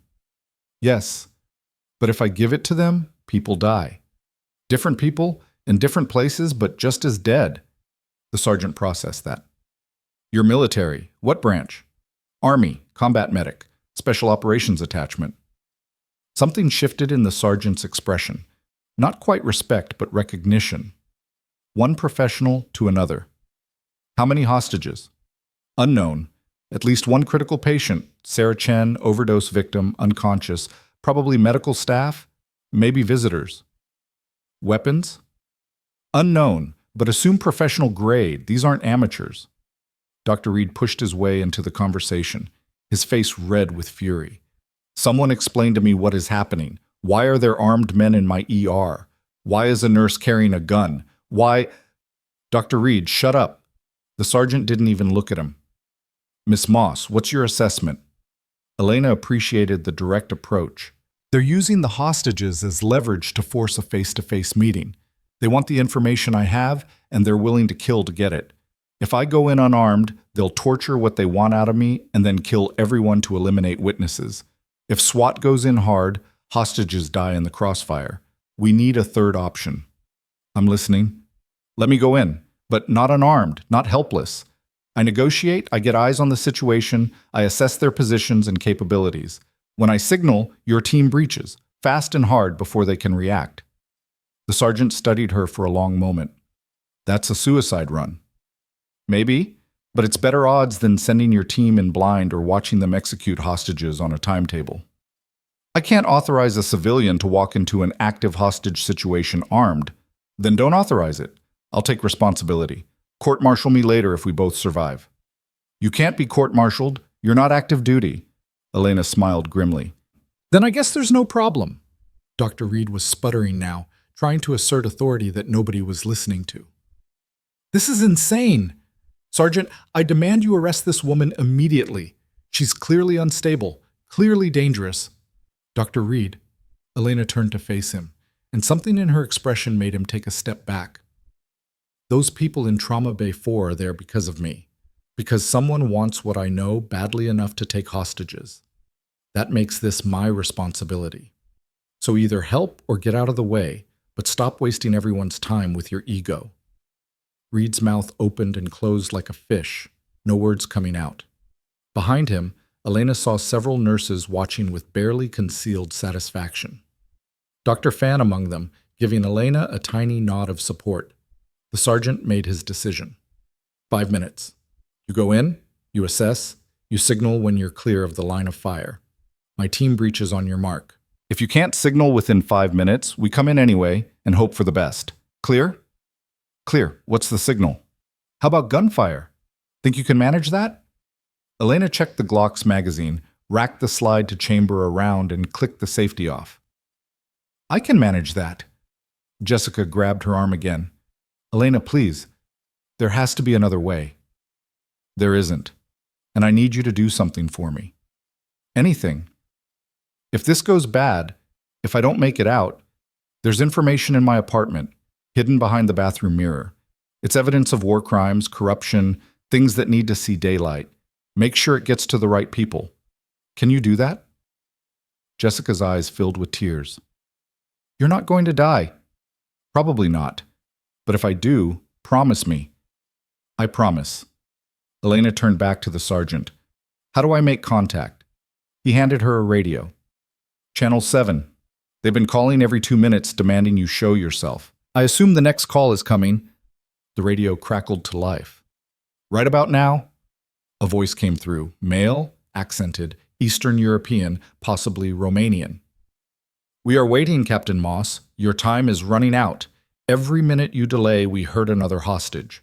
First the nurse, then the patient. Then we start with the fingers of the young doctor we have here.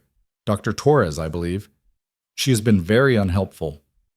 Dr. Amanda Torres, one of the best trauma surgeons in Dallas.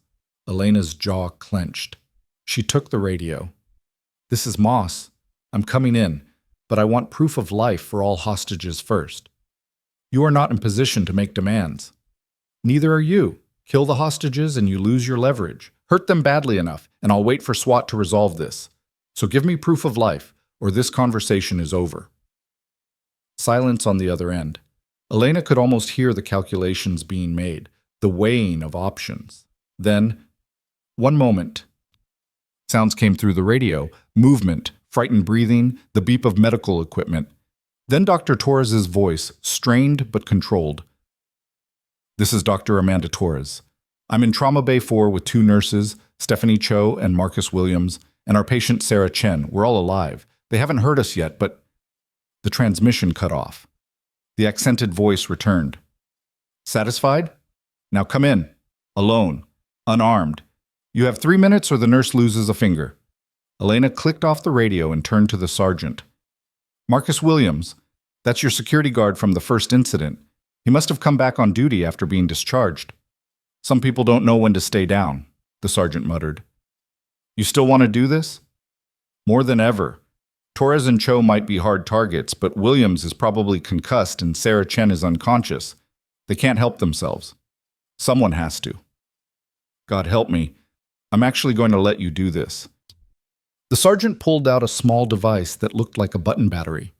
Microtransmitter. Stick it somewhere they won't find it in a pat-down. We'll hear everything that happens. Elena took the device and considered her options. Her scrubs had limited hiding places. She finally pressed it into her ear canal, deep enough to be invisible but shallow enough to still transmit clearly. Good luck, Miss Moss. Try not to get killed. I'll do my best. Elena handed the Glock to Jessica, who took it with shaking hands. Then she walked toward Trauma Bay 4, her hands raised and visible, moving slowly enough not to trigger a nervous shooter, fast enough to show she wasn't stalling. The double doors to the trauma bay were closed, windows covered with hastily taped paper. Elena stopped 10 feet away and called out, I'm here! Captain Elena Moss, as requested. I'm unarmed, opening the door and coming in. She pushed through the doors and stepped into a nightmare. Trauma Bay 4 had been transformed into a hostage situation textbook scenario. 3 men, all dressed in civilian clothes but moving with military precision, had positioned themselves to cover all angles. The first stood near the emergency exit, assault rifle aimed at the door. The second was behind the medical equipment, using the monitors and IV stands as cover while holding a pistol on the hostages. The third stood directly in front of Elena, close enough that she could see the cold professionalism in his eyes. The hostages were cable-tied to chairs in the center of the room. Dr. Torres sat with blood on her temple, but otherwise uninjured. Stephanie Cho looked terrified but defiant. Marcus Williams was barely conscious, his head lolling. And Sarah Chen lay on the hospital bed, still unconscious, blissfully unaware that her life had become a bargaining chip in someone else's game. The man in front of Elena smiled without warmth. Captain Moss, finally. I am Andre. My associates are Dmitri and Pavel. We are here to have a conversation about what you saw in Damascus 2 years ago. Elena's mind was cataloging details even as Andre spoke. Weapons, 2 assault rifles, 3 pistols visible, unknown number of backups. Positions. Andre at 3 o'clock from her position, Dmitri at 9 o'clock behind cover, Pavel at 6 o'clock covering the exit. Hostages. Center of room, vulnerable to crossfire. Medical equipment. Oxygen tanks against the far wall, IV stands that could provide minimal cover, crash cart near Dr. Torres that might contain something useful. The odds were terrible. But terrible odds were better than no odds at all. Damascus was a long time ago, Elena said carefully. A lot of people saw a lot of things. You'll need to be more specific. The safe house, the documents you recovered from the insurgent cell, The names on those documents, names of American officials who were being paid by enemy intelligence services. You never reported those names. Why? So that was it. Someone had finally connected the dots, realized that Elena had buried evidence of treason because reporting it would have meant her own death and accomplished nothing except warning the traitors. She'd made a calculated decision to survive, keep the evidence hidden, and wait for an opportunity to expose it safely. That opportunity had never come, until now. I don't know what you're talking about, Elena said. Andrei's smile widened. Predictable. Pavel, remove one of the nurse's fingers. Let's help Captain Moss's memory. Wait! Elena's command voice cut through the room like a whip. You hurt them. I tell you nothing. Ever. You can torture me, kill me, but I won't give you what you want if you harm them. Your employers sent you to get information, yes? So let's talk.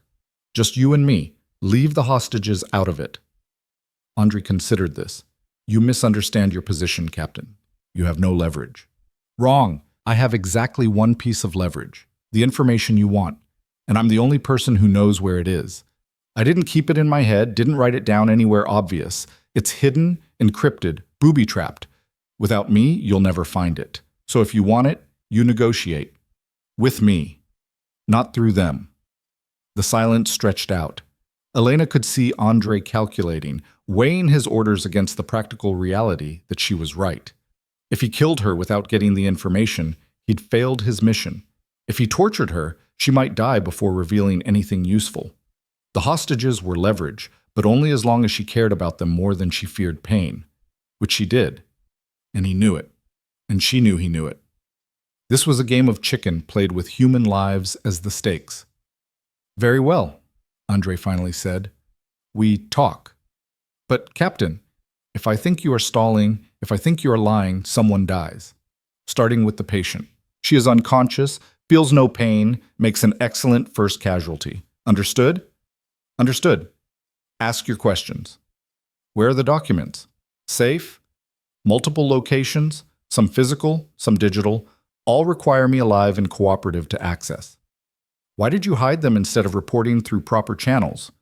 Because proper channels would have gotten me killed. The names on those documents included people high enough in the intelligence community that reporting them would have triggered a cleanup. I'd have died in a training accident or a convenient insurgent attack, so I hid the evidence and waited. Waited for what? For someone to offer me the right price. Turns out, that's you. Andrei's eyes narrowed. You want money? I want protection, immunity, a new identity that actually works, not the half-measure witness protection garbage I got before. Give me that, and I'll give you the documents. Everyone wins. It was a plausible lie. Mercenary enough to be believable, practical enough to seem realistic. And it bought time. Time for the SWAT team to position, time for Elena to assess weaknesses, time for an opportunity to present itself. Andrei pulled out a phone and stepped away, speaking in rapid Russian too quietly for Elena to hear clearly. She used the moment to catch Dr. Torres's eye, to give her the smallest nod that meant hold on, help is coming, stay strong. Torres nodded back fractionally, understanding passing between them. Stephanie Cho was less controlled, her fear obvious, her breathing rapid and shallow. Marcus Williams looked like he might pass out at any moment, and Sarah Chen's monitors beeped steadily, oblivious to everything happening around her. Andrei finished his call and turned back. My employer is willing to discuss terms, but first, you give us proof. One document, one name, show us you really have what you claim. Not how this works. I give you proof, you disappear with it, and leave me with nothing. We do this simultaneously, protection for evidence all at once, no half measures. Then we are at an impasse. No, we're at a negotiation. This is how negotiation works. Andrei's expression hardened. You think you are clever, Captain. You think you can delay until rescue comes, but I assure you, we have planned for all contingencies. This hospital is under our control. Your SWAT team will not breach before we are gone. You will give us what we want, or... The lights went out. Complete, total darkness as someone cut power to the entire trauma wing. Elena moved before conscious thought, muscle memory taking over. She dropped to the floor, rolled left toward where she'd memorized the crash cart position, her hands finding the metal frame in the darkness. Behind her, she heard Andrei cursing, heard Dmitri shouting orders, heard Pavel firing wildly toward where Elena had been standing. The gunfire was deafening in the enclosed space. Muzzle flashes strobed like lightning, illuminating frozen moments, hostages screaming, contractors scrambling for position, medical equipment shaking from impacts. Elena's hand found what she needed on the crash cart, the defibrillator paddles. She ripped them free, cranked the charge to maximum, and waited for the ready tone. 3 seconds. 4. 5. The emergency backup lights kicked on, bathing everything in dim red. Andre was 5 feet away, assault rifle sweeping toward the hostages, toward Elena, his finger tightening on the trigger. Elena lunged forward and jammed the defibrillator paddles against his neck, and the 24-hour deadline was still counting down. Elena drove for 40 minutes, taking random turns through the dark Texas backroads, checking the rearview mirror constantly for pursuit that never materialized. Agent Chen had passed out twice from blood loss, coming back each time with visible effort, her face growing paler with each mile. They needed medical attention, supplies, and a plan, in that order. "There's a motel," Chen mumbled, her voice weak but coherent. 20 miles south, used it before for off-book operations. Owner doesn't ask questions, takes cash, no cameras. Can you find it? Elena followed Chen's directions, pulling into the parking lot of a rundown establishment that looked like it hadn't been updated since the 80s. The neon sign flickered vacancy in sickly green letters. She parked in the shadows behind the building, away from the road, and helped Chen inside while the night clerk, a woman in her 70s with sharp eyes and a carefully neutral expression, watched without comment. "Room 12, end of the hall, cash only, 200 for the night." The clerk held out a key, real metal, not a card, and pocketed Elena's bills without counting them. "There's a first aid kit under the bathroom sink. Better than nothing." Elena got Chen into the room and onto the bed, immediately assessing her injuries with practiced efficiency. The shoulder wound was bad but manageable. Through and through, like Chen had said, missing major arteries but causing significant tissue damage. Elena found the first aid kit, which was surprisingly well stocked for a cheap motel, and went to work. "This is going to hurt," she warned. "Everything already hurts. Do what you need to do." Elena cleaned the wound, packed it with gauze, and applied pressure bandages tight enough to slow the bleeding but not cut off circulation. Chen endured it with clenched teeth and controlled breathing, her training keeping her from crying out. When Elena finished, Chen sagged back against the pillows, her face gray. "Martinez had a wife. Harper had 2 kids. Chen's voice was hollow. "They trusted me, followed my orders, and I got them killed. Hendricks got them killed. Unit Phantom got them killed. You were trying to protect me, to do the right thing. Don't take responsibility for their evil. Doesn't change the fact that they're dead." Elena understood that guilt intimately. She'd lost people under her care in combat, had made decisions that led to casualties, had survived situations where others hadn't. The weight never went away. You just learned to carry it. "We honor them by finishing this," Elena said quietly. "By making sure their deaths meant something. That's all we can do now." Chen nodded slowly, her eyes closing. "The evidence. Where is it really?" "Scattered. I kept copies in 3 physical locations and 2 digital dead drops that auto-release if I don't check in every 72 hours. My apartment was one location, but not the primary cache. If they destroyed it, they got maybe 30% of what I have." "Where's the rest?" Elena hesitated. Telling Chen meant trusting her completely, meant putting all her leverage in someone else's hands. But Chen had just lost 2 agents protecting her, had taken a bullet defending her, had risked her career and possibly her life. If she couldn't trust Chen now, she couldn't trust anyone. "Storage unit in Austin, safe deposit box in San Antonio. Digital copies encrypted and uploaded to 3 separate secure servers with timed release protocols. Hendricks can't destroy it all before I go public. Unless he kills you before the timers run out. Then the evidence releases automatically, and he's exposed anyway. It's a dead man's switch. I die, the truth comes out. That's why he's been trying to capture me instead of just killing me. He needs to find all the copies before he can eliminate me safely." Chen opened her eyes again, studying Elena with renewed respect. "You've been planning this for a long time." 2 years. Every contingency I could think of. Hendricks taught me well when I was attached to his unit. Always have backup plans. Never put all your resources in one place. Make yourself too valuable to kill until you're ready to cash in. Except now he knows you're ready to cash in, which means he's out of time to solve this quietly. Chen struggled to sit up, wincing with pain. We need to accelerate the timeline. Get the evidence to the right people before Hendricks can mount another operation. Who do you trust that he can't reach? Elena's mind ran through possibilities. Politicians could be bought or intimidated. Federal agencies were clearly compromised at multiple levels. Local law enforcement didn't have the resources or authority to handle something this big. She needed someone with credibility, independence, and enough public platform that silencing them would be impossible. Journalists, Elena said. Not just one. Multiple journalists at different outlets, all receiving the evidence simultaneously. Major newspapers, networks, independent investigators. Release it all at once so widely that no amount of damage control can contain it. That's dangerous. You lose control of the narrative, can't verify what gets published, might accidentally expose ongoing operations or endanger intelligence assets. Keeping it secret has already gotten people killed.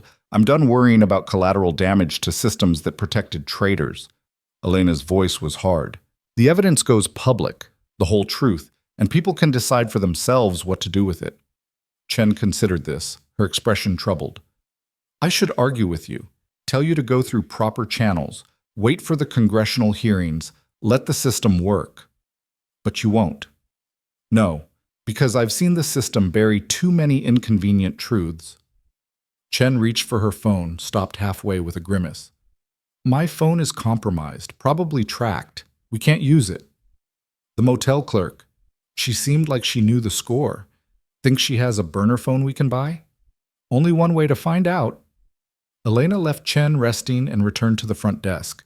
The clerk looked up from her paperwork with the same neutral expression, but her eyes were calculating. Your friend looks rough.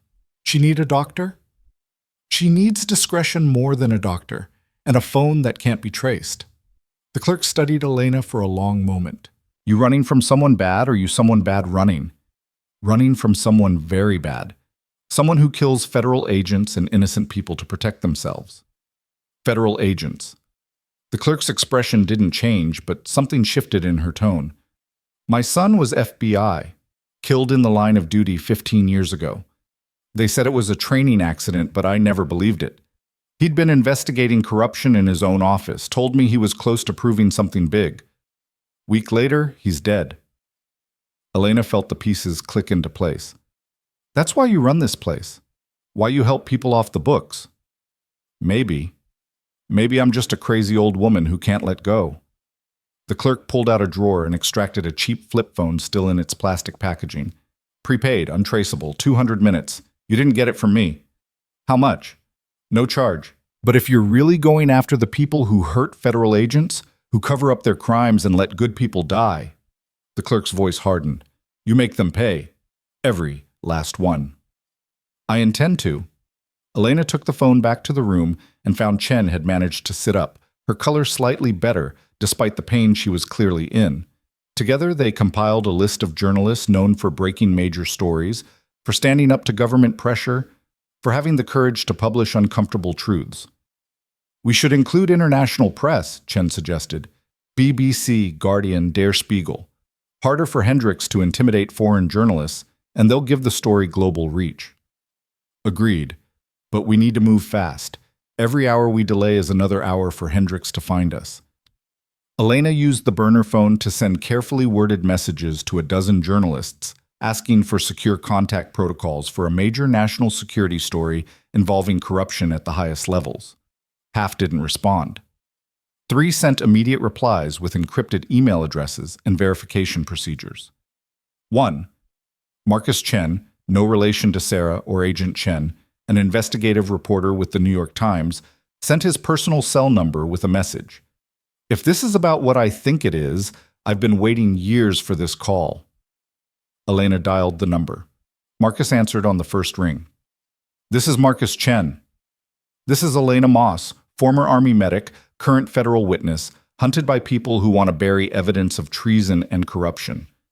You still want this story? every detail. But first I need to verify who you are. You're all over the news, the nurse who stopped a hostage situation in Dallas. That you? That's me? But that's not the story. The real story is Operation Nightfall, Unit Phantom, and an active colonel who's been selling intelligence to Russian handlers for at least 3 years. Marcus was silent for a moment. I need proof. Documents, testimony, something I can verify independently. I have documents, financial records, operational reports, communications between American officials and foreign intelligence services. All authenticated, all damning. I can provide copies within 12 hours if you're ready to publish. Publishing accusations against military officers requires absolute certainty.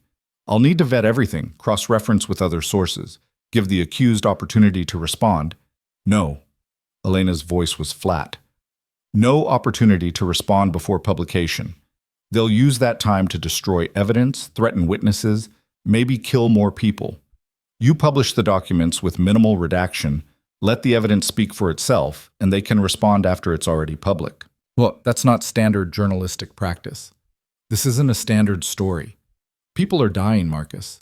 Federal agents were murdered tonight protecting me. I'm not giving the conspirators advance warning so they can mount a defense. Either you're willing to publish on those terms, or I find someone who is. Another silence. Then, send me what you have. I'll review it tonight, consult with our legal team, and if it's as solid as you say, we'll publish tomorrow evening. That fast enough? It'll have to be. Stand by for file transfer instructions. Elena hung up and looked at Chen, who'd been listening to the entire conversation. Think he'll follow through? Marcus Chen has a Pulitzer for exposing CIA black sites. If anyone has the spine to publish this, it's him. But Elena, once this goes public, there's no taking it back. Your life changes forever. You become the person who exposed a major conspiracy, and that comes with consequences. Death threats, lawsuits, half the country calling you a hero, and the other half calling you a traitor. You ready for that? Elena thought about Derek Chen, desperate and terrified for his sister. About Sarah Chen, fighting for her life because the system had failed to catch her before she fell. About Jessica Fan, who'd shown kindness to a stranger and nearly died for it. About Martinez and Harper, who'd followed orders and paid with their lives. About every time she'd been underestimated, dismissed, told she wasn't good enough or smart enough or important enough to matter. I've been ready since Damascus, Elena said. Let's do this. They spent the next 6 hours retrieving the evidence from Elena's hidden caches, a process that required multiple drives across Texas in the stolen pickup truck while Chen directed operations from the passenger seat despite her injury. The storage unit in Austin yielded 3 banker's boxes of physical documents, financial records, operational reports, photographs of Hendricks meeting with known Russian intelligence officers. The safe deposit box in San Antonio contained USB drives with encrypted digital files corroborating everything in the physical records. Elena uploaded everything to a secure server, then sent access credentials to Marcus Chen and 2 backup journalists simultaneously, insurance against any single point of failure. They were driving back toward Dallas when Chen's personal phone, which she'd powered on briefly to check messages, lit up with an incoming call from Deputy Director Thornton. Don't answer it, Elena said immediately. I have to. He's still my superior officer. If I don't, it signals I've gone completely rogue, Chen answered on speaker. This is Agent Chen. Agent Chen, where the hell are you? Thornton's voice was tight with barely controlled fury. The safe house was attacked, 2 agents are dead, and you've disappeared with the witness. I need your location immediately. Sir, with respect, I don't trust the security of this communication. The safe house location was compromised, which means someone in the chain of command leaked it. Until I know who, I'm maintaining radio silence. That's a direct violation of protocol. You're ordered to report to the Dallas field office within the hour, or you'll be considered in breach of duty. Sir, the witness has critical evidence that will be made public within 24 hours regardless of what happens to us. Your best course of action is to prepare for congressional hearings and DOD investigations because this is coming whether you like it or not. Agent Chen, listen to me very carefully. You are making a career-ending mistake. Whatever this witness has told you, whatever evidence she claims to have, it's not worth destroying your life over. Come in now and we can salvage this situation. Otherwise, Elena grabbed the phone. Otherwise what, Deputy Director? You'll have us killed like you had the safe house team killed, like you're protecting Hendricks and everyone else named in my documents? Ms. Moss, I don't know what paranoid delusions you've constructed, but I assure you that by tomorrow evening, every major news outlet in America will have copies of financial records showing payments from Russian shell companies to your personal offshore accounts. 12 transactions over 18 months, totaling $400,000. Want to explain those before or after the FBI arrests you? The silence on the other end was absolute. Then Thornton spoke again, his voice completely different, colder, more calculated, stripped of bureaucratic pretense. You're making a serious mistake, Ms. Moss. Those documents won't stand up to scrutiny. Will discredit you, destroy your credibility, paint you as a mentally unstable veteran with delusions. By the time we're done, nobody will believe a word you say. Maybe. But the money trail is real. The communications are real. The photographs of Hendricks meeting with SVR officers are real. You can attack me all you want, but you can't attack facts that have been verified by multiple independent journalists. There are ways to handle journalists too, ways to make stories disappear before publication. Then you better work fast because you've got less than 18 hours. Elena hung up and powered off the phone completely, removing the battery for good measure. Chen stared at her. You just threatened a deputy director of the FBI. I stated facts. He threatened himself by being corrupt. His accounts. You really have evidence of those payments. Every transaction, complete with routing numbers and dates. Thornton was sloppy. Probably thought his position protected him from scrutiny. It did. Until you. Chen leaned back, something like admiration in her expression despite the pain she was in. Hendricks is going to come at us with everything now. We just backed him into a corner with no way out except eliminating us before publication. Let him come. I'm tired of running. They drove to a different motel, this one outside Waco, equally run down but with better sight lines and only one access road. Elena got Chen settled, changed her bandages, and assessed her status. The bleeding had stopped, but infection was a concern, as was the blood loss weakening her significantly. Chen needed a hospital, but hospitals meant records, meant people asking questions, meant potential exposure. How long until publication? Chen asked, her voice showing the strain. 16 hours. Marcus said tomorrow evening, which means 6 p.m. latest. And how long until Hendricks finds us? Unknown, but I'd bet on sooner rather than later. Thornton will give him everything, our last known location, the phone we used, anything that could help track us. Then we need an advantage, something Hendricks doesn't expect. Chen struggled to sit up.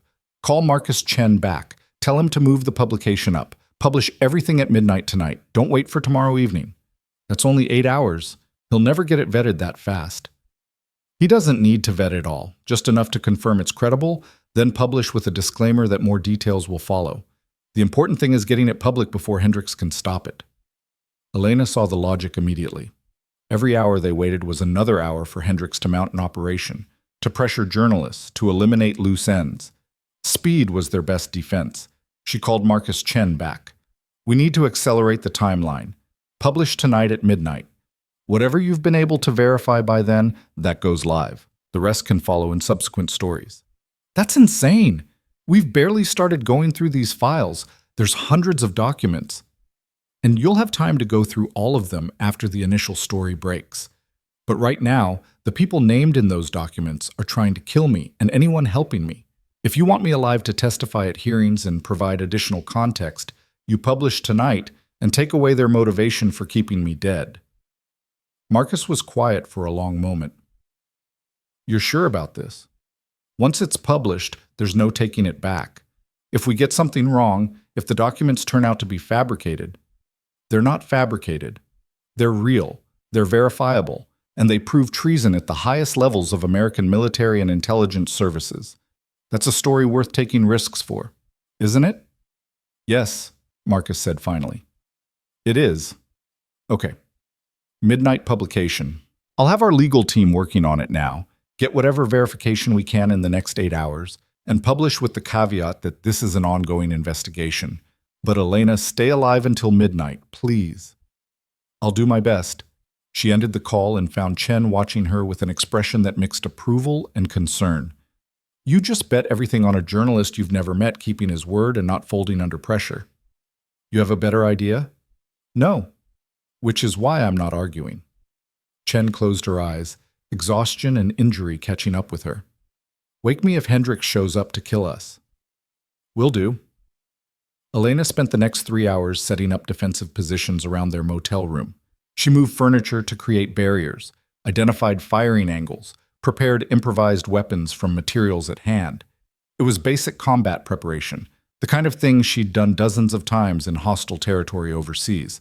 The motel room wasn't ideal terrain, but it was defensible if she was smart about it. At 9 p.m., her burner phone rang. Unknown number. Elena answered cautiously. Captain Moss? Hendricks' voice was smooth, cultured, completely at odds with the monster she knew him to be. We need to talk, face to face, just you and me. I have nothing to say to you, Colonel. I disagree. I think we have a great deal to discuss, starting with the fact that you're about to destroy both our careers and possibly get yourself killed in the process. There's a better way to handle this situation, one where we both survive and profit. You're offering me a bribe? I'm offering you a partnership. You have evidence I'd prefer stayed hidden. I have resources and connections that could make your life very comfortable. We can work together, Elena. We were a good team in Damascus. We could be again. We were never a team. You were a traitor using soldiers as cover for your crimes. I was too naive to see it at the time. Naive, yes, you were. Hendricks' voice hardened slightly. But you're not naive anymore. So you know that exposing me means exposing yourself to retaliation from people far more dangerous than me. You know that going public makes you a target for every intelligence service that wants to know what else you might have seen, what else you might know. You'll spend the rest of your life looking over your shoulder, wondering which shadow is the one that finally catches up. Better than spending it knowing I let traitors walk free because I was too scared to do the right thing. The right thing. Hendricks laughed, a cold sound. You still believe in that? After everything you saw in Damascus, in Syria, in all those classified operations you're not supposed to talk about? You know there's no right thing, Elena. There's just survival and leverage and making the best deal you can with the cards you're dealt. If that's what you believe, then we really don't have anything to talk about. Wait. The command in his voice was sharp. Before you hang up, you should know. I have Jessica Fan, your doctor friend from the hospital. She's here with me, alive and unharmed for the moment. But her status depends entirely on your cooperation. Elena's blood turned to ice. You're lying. Am I? She's wearing blue scrubs, has a sling on her left arm from when that Russian contractor injured her, and she's currently crying because she finally understands that helping you was a mistake. Would you like to speak with her? There was a rustling sound, then Jessica's voice, shaking with terror. Elena, I'm sorry, I'm so sorry. They came to the hospital. They said you were in danger and needed help, and I didn't know. Jessica, it's okay. I'm going to get you out of this. No! Jessica's voice broke. Don't give him anything. He's going to kill me anyway. We both know that. So don't... The phone was yanked away. Hendricks came back on the line. As you can hear, Dr. Fan is very brave, but not very optimistic about her chances. Whether her pessimism is justified depends on you. Bring me the evidence, all of it, every copy, every file, and I'll release her. You can even walk away yourself. Clean slate, fresh start, everyone survives. And if I refuse? Then Dr. Fan dies slowly and painfully while I make you listen. Then I kill everyone else you've ever cared about until you give me what I want or there's nobody left to threaten you with. Your choice, Captain. Elena's mind raced through options. Hendricks had Jessica, which meant he had leverage. But he also had desperation. Threatening a civilian doctor meant he was running out of time, out of options, willing to take risks he normally wouldn't. That desperation could be exploited. Where and when? Elena asked. Mercy Point Medical Center, Trauma Bay 4, where this all started. Midnight. Come alone, unarmed, with all the evidence. Any deviation, and the doctor dies. I need proof of life. Put her on camera so I can verify she's unharmed. No cameras. No digital evidence of this conversation. You'll have to trust me. Your word means nothing. Then I suppose Dr. Fan's life means nothing either. Hendricks' voice was casual, indifferent. Decide quickly, Captain. My patience has limits. Elena looked at Chen, who'd been listening to the entire conversation, her expression grim. Chen shook her head fractionally. Don't do it. It's a trap. You'll both die. She was right. It was absolutely a trap. Hendricks would take the evidence, kill both Elena and Jessica, and walk away clean. There was no scenario where he let them live after getting what he wanted. But there was also no scenario where Elena abandoned Jessica to torture and death. Midnight at Trauma Bay 4, Elena said. I'll be there. She hung up and immediately started planning, her mind shifting into tactical mode. Hendricks expected her to come alone and helpless. That was his first mistake. His second was choosing a location Elena knew intimately, where she'd already fought and won against impossible odds. His third was underestimating how thoroughly she'd prepared for exactly this contingency. You're not actually going, Chen said. It wasn't a question. I'm absolutely going, but not the way Hendricks expects. He'll have a team, probably a dozen operators. You'll be outgunned and outnumbered in a confined space with a hostage to protect. The tactical math doesn't work. The tactical math never works for me. I win anyway. Elena started gathering equipment, checking weapons, preparing for what was coming. Besides, I have advantages Hendricks doesn't know about. Such as? The story publishes at midnight, which means even if Hendricks kills me and gets the evidence, it's already too late. The journalists already have everything, so his entire operation is pointless, and he just doesn't know it yet. Chen sat up despite the pain, her expression shifting from concern to grim satisfaction. You're using yourself as bait to keep him occupied until publication, then watching his world collapse when he realizes he's lost. Exactly. And in the meantime, I save Jessica and maybe take down a few traitors before the FBI arrives to clean up. The FBI is compromised. Thornton will warn Hendricks, might even send people to help him. Not if Thornton is in custody when this goes down. Can you make that happen? One phone call to someone you trust, someone outside Thornton's reach? Chen pulled out her phone, thought for a moment, and dialed. This is Special Agent Sarah Chen. I need to speak with Director Morrison directly. Yes, I know what time it is. Tell him it's about Deputy Director Thornton and corruption charges that require immediate action. Yes, I'll hold.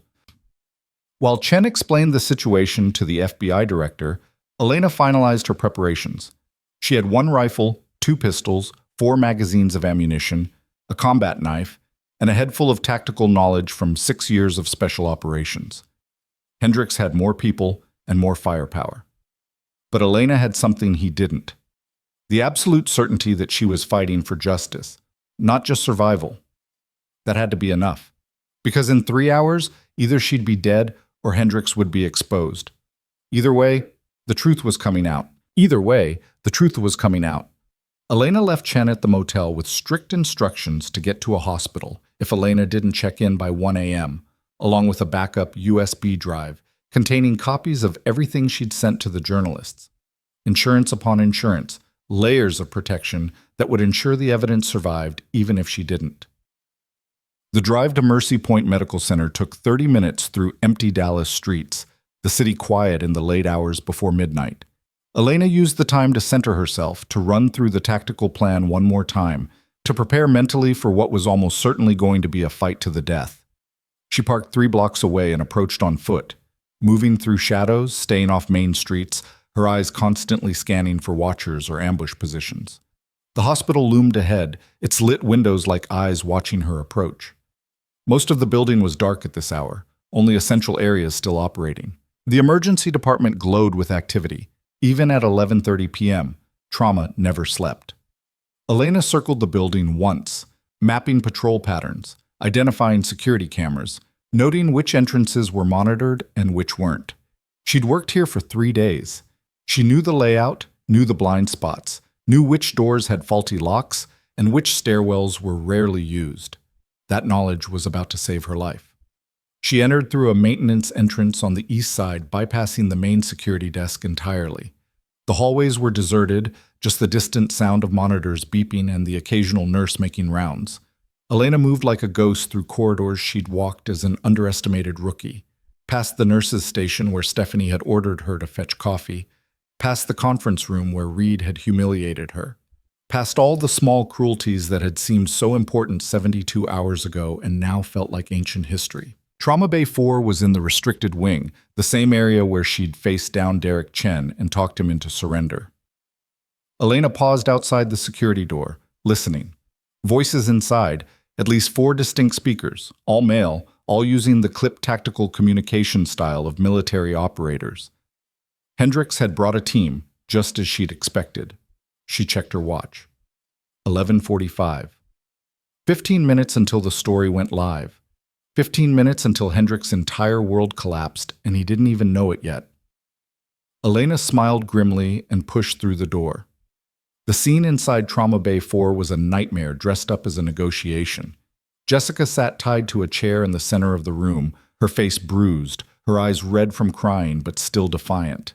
4 operators in tactical gear stood at strategic positions around the room, weapons ready but not aimed, yet. And standing near the medical equipment, looking every inch the decorated colonel despite the civilian clothes, was Marcus Hendricks. He looked older than Elena remembered, his hair grayer, his face more lined. But his eyes were the same, cold, calculating, utterly devoid of empathy. "Captain Moss, He smiled without warmth. "Right on time. I appreciate punctuality. Let her go, Hendricks. This is between you and me." "Of course it is, but Dr. Fan serves a purpose. She ensures your cooperation." He gestured to Jessica. "She's been quite brave, actually. Refused to tell us anything useful, despite significant encouragement. You've inspired loyalty in your short time here." Jessica met Elena's eyes, shaking her head fractionally. "Don't do it. Don't give him anything." Elena ignored her and focused on Hendricks. "You said you'd release her if I brought the evidence. Here I am, so let's make the exchange." "Not so fast. First, I need to verify you actually have what you claim." "Where is it?" Elena pulled out a USB drive from her pocket. "Digital copies of everything. Financial records, operational reports, communications, photographs. Everything that proves you and your co-conspirators sold American intelligence to foreign services." Hendricks's expression didn't change, but something flickered in his eyes, relief mixed with calculation. "And the physical documents? The originals?" "Destroyed. Too risky to keep them. Everything's been digitized and encrypted." "How many copies exist?" "Just this one. I learned from you, Colonel. Never leave evidence scattered where it can be found by people you don't control." It was a lie, obviously, but it was a lie Hendricks wanted to believe, needed to believe, because the alternative was that he'd already lost and didn't know it yet. He held out his hand. "Give me the drive." "Release Jessica first." "No, drive first, then we discuss the doctor's release." Elena had expected this. Hendricks was a professional. He wouldn't give up his leverage until he had what he wanted, which meant she needed to change the equation. "You're not going to release her regardless of what I give you," Elena said calmly. "You're going to kill us both, destroy the evidence, and walk away clean. That's the plan, isn't it?" Hendricks' smile widened. "Very perceptive. Yes, that's the plan. You're both liabilities I can't afford to leave alive. But I can make it quick and painless, or I can make it very slow. Your choice. There's a third option you haven't considered. And what's that? The one where you've already lost and you're too arrogant to realize it." Hendricks's expression finally shifted, suspicion replacing confidence. "Explain." Elena checked her watch. 11:58. 2 minutes until publication. 2 minutes until she could stop pretending and watch Hendricks's world burn.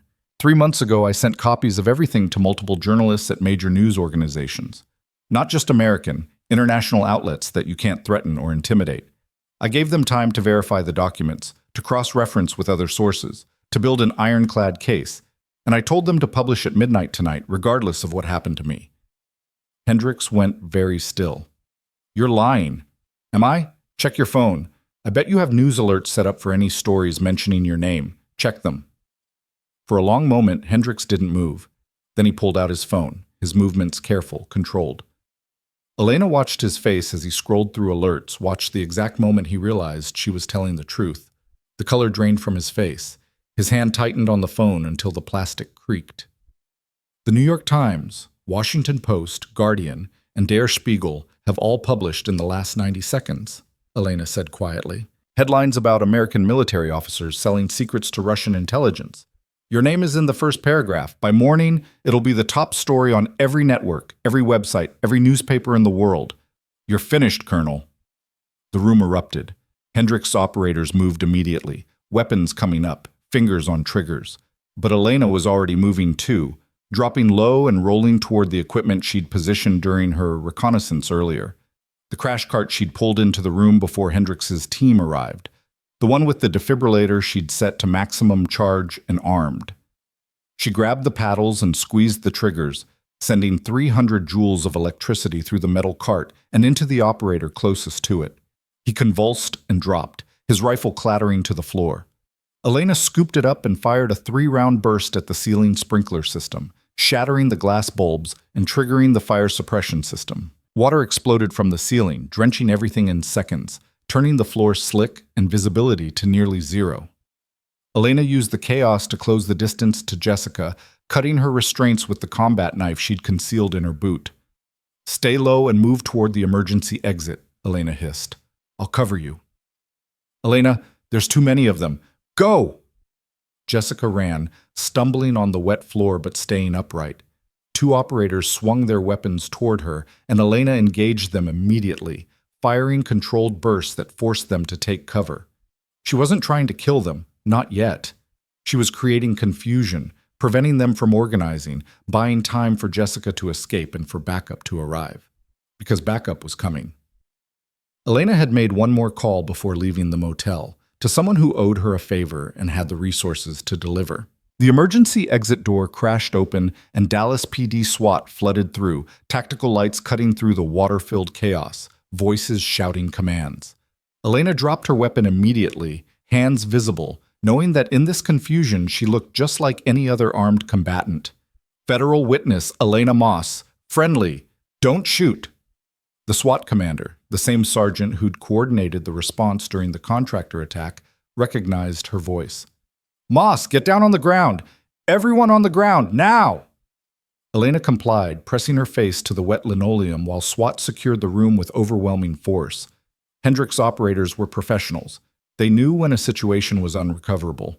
They dropped their weapons and surrendered without resistance, all except Hendricks himself.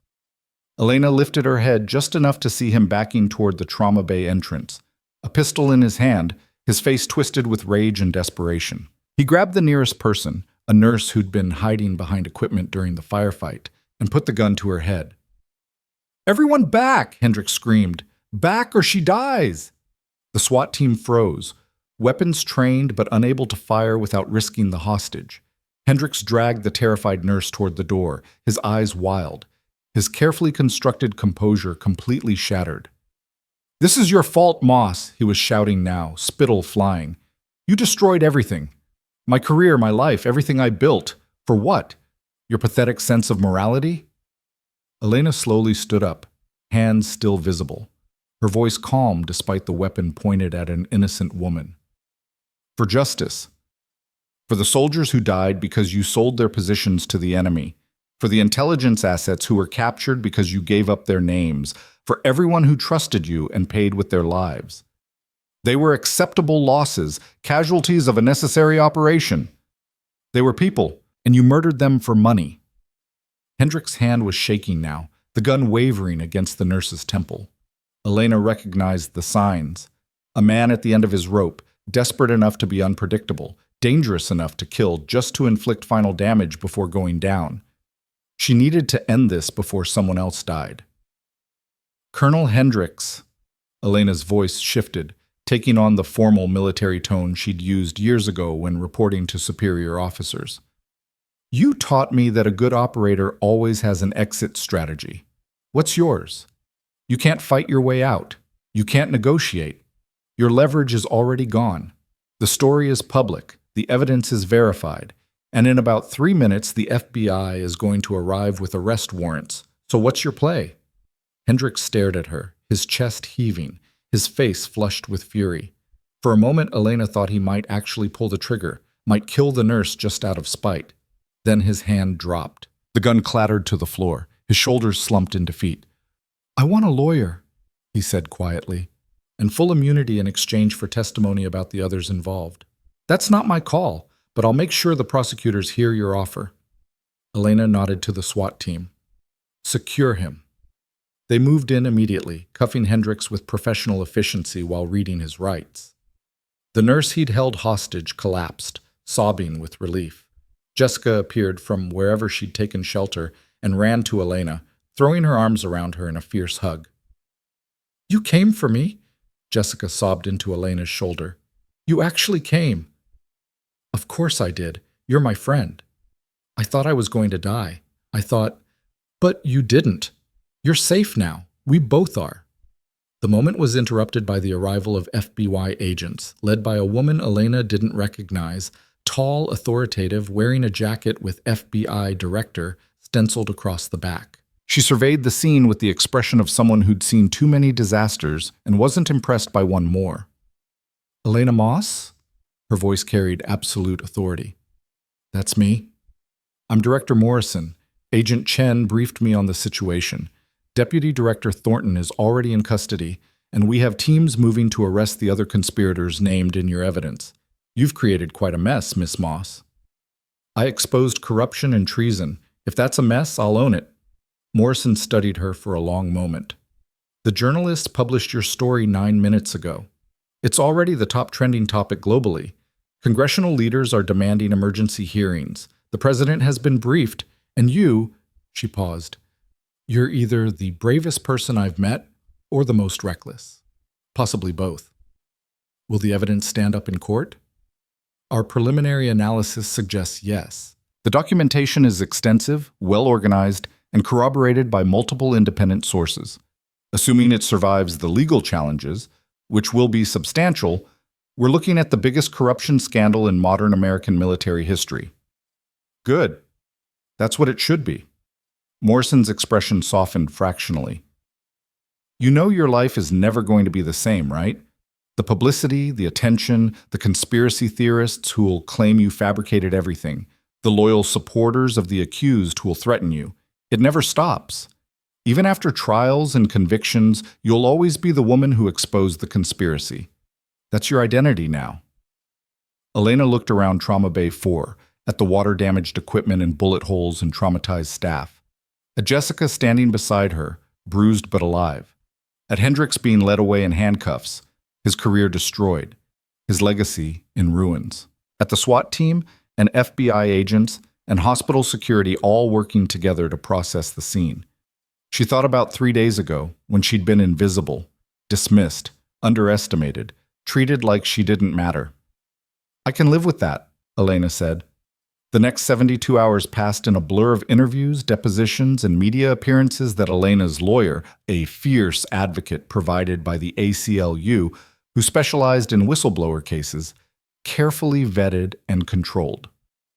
The story exploded across every platform, dominating news cycles and social media, generating think pieces and analysis and hot takes from everyone with an opinion. The evidence held up. Multiple independent investigations confirmed Elena's documents were authentic.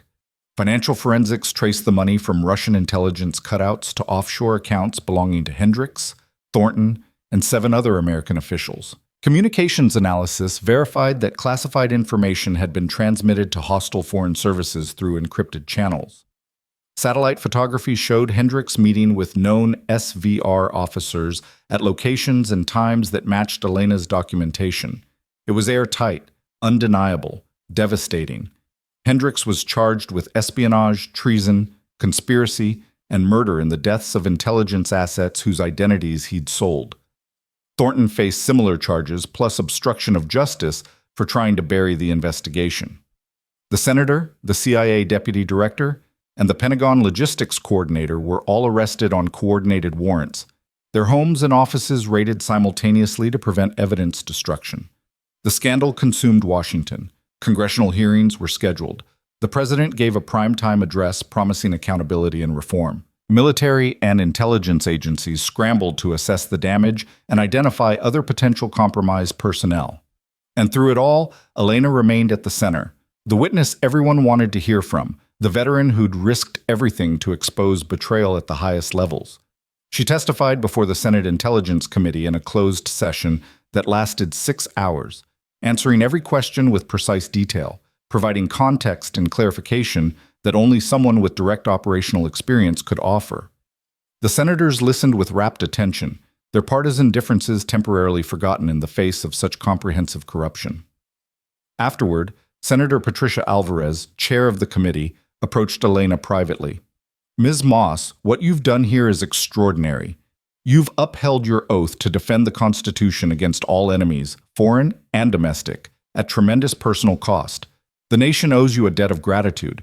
I just did what needed to be done, Senator. No, you did what was right, which is much harder. Alvarez paused. I want to offer you a position on my staff, Senior Advisor for Intelligence Oversight. Your experience and perspective would be invaluable as we reform these systems to prevent this from happening again. Elena considered the offer. A job in Washington, steady salary, legitimate influence on policy, the chance to shape the very systems that had failed so catastrophically. I appreciate the offer, Senator, but I'm a nurse. That's what I want to be. Alvarez smiled. Of course you are. The offer stands if you change your mind. Elena returned to Dallas 2 weeks after the story broke, driving past news vans that had finally started to pack up, past reporters who'd moved on to the next big scandal. The media circus was winding down, which meant she could finally start figuring out what her life looked like now. Mercy Point Medical Center looked the same as always, imposing, institutional, humming with the controlled chaos of emergency medicine. Elena walked through the main entrance with her head high, no longer the invisible rookie, but someone everyone recognized. The reception desk staff stared, nurses whispered, patients pointed. But Elena kept walking until she reached the administrative offices where Sharon Martinez, the hospital administrator, was waiting with an expression that mixed respect and concern. Miss Moss, I wasn't sure you'd come back. I told Dr. Reed I would if I survived. I survived! Martinez gestured to a chair. We need to discuss your employment status. The events of the past weeks have created complications. I imagine they have. The board is concerned about liability, about ongoing security risks, about whether having you on staff makes Mercy Point a target for future violence. Martinez folded her hands on her desk. However, they're also aware that you've received job offers from a dozen other institutions, that 3 different consulting firms want to hire you as a security advisor, and that you're probably the most famous nurse in America right now, so they've authorized me to make you an offer. I'm listening. Director of Emergency Services. Substantial salary increase, authority over protocols, staffing, and training, complete autonomy in how you run the department, and a very generous benefits package that includes private security if needed. Elena blinked, momentarily speechless. You're offering me Dr. Reed's job? Dr. Reed has accepted a position at a research hospital in Boston. He felt it was time for a change. So yes, we're offering you his job. Or rather, a job we're creating specifically for you. You're uniquely qualified, clinical experience, tactical training, demonstrated ability to handle crisis situations. The board believes you could transform our emergency department into the safest, most effective operation in Texas. What about my lack of seniority, my minimal experience? You exposed a national security conspiracy, survived multiple assassination attempts, and saved lives under impossible circumstances. I think that outweighs seniority concerns. Martinez smiled. Also, our patient satisfaction scores have never been higher. Turns out people love being treated at the hospital where the famous whistleblower nurse works. It's good for business. Elena almost laughed. Of course it came down to business. But she couldn't deny the appeal of the offer, real authority, the ability to make systemic changes, the chance to build something better instead of just surviving within broken systems.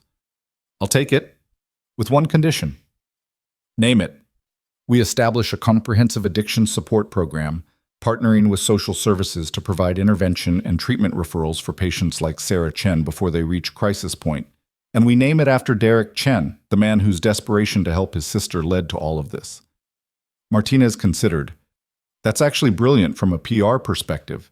Shows this institutional commitment to addressing root causes, not just treating symptoms. Approved.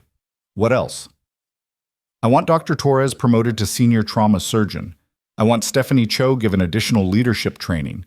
And I want the security guard Marcus Williams fully compensated for his injuries and offered a permanent position as emergency department security liaison. Done, done, and done. Anything else? Make sure every staff member knows they can report concerns without retaliation. Create clear channels for escalation when standard protocols aren't working. And never ever tolerate the kind of casual cruelty and dismissiveness that used to be normal here. You're describing a complete cultural overhaul. Yes, because culture is what allowed me to be treated like I didn't matter for 3 days. And culture is what will change to make sure nobody else is dismissed, underestimated, or silenced when they have important contributions to make. Martinez extended her hand. Welcome to leadership, Director Moss. I think you're going to be spectacular at this. Elena's first day in her new role started with a department-wide meeting in the main conference room. Every ER staff member was there. Doctors, nurses, technicians, support staff. The same people who'd watched her get humiliated by Reed, who'd seen her ordered to fetch coffee and clean rooms, who'd underestimated her at every turn. They looked at her differently now, with respect, with curiosity, with a hint of apprehension about what changes she might implement. Elena stood at the front of the room wearing the same navy scrubs she'd worn as a rookie and began. 3 weeks ago, I was the newest nurse in this department. I was given the worst shifts, the hardest patients, and very little respect. Some of you were kind to me anyway. Some of you weren't. But all of you taught me something important about how this place works, both the good and the bad. She paused, meeting eyes around the room. I'm not here to punish anyone or settle scores. I'm here to build something better. An emergency department where clinical excellence matters more than seniority, where speaking up is encouraged, not punished, where we take care of each other as well as we take care of patients. That's the culture I'm going to create, and I need your help to do it. Dr. Torres raised her hand. What about people who resist, who want things to stay the way they were? Then they're welcome to work somewhere else. This is going to be a department that rewards competence, integrity, and courage. If those aren't values you share, Mercy Point probably isn't the right fit. Stephanie Cho stood up, her expression uncertain. Director Moss, Elena, I owe you an apology for how I treated you, for the coffee orders and the casual disrespect and assuming you weren't worth my time. I was wrong, and I'm sorry. The room went quiet. Elena saw the courage it took for Stephanie to say that publicly, to admit fault in front of colleagues who'd watched her wield authority through cruelty. Apology accepted, Elena said simply. And I'm glad you're staying on as charge nurse. Your clinical skills are excellent, and with the right leadership approach, you're going to be incredible at this job. Other apologies followed, other admissions of failures and commitments to improvement. By the end of the meeting, Elena felt something she hadn't felt since arriving at Mercy Point. Hope. Real, tangible hope that change was possible, that institutions could learn, that people could grow beyond their worst moments. The Derek Chen Addiction Support Program launched 6 weeks later with a ribbon-cutting ceremony that drew media coverage and community support.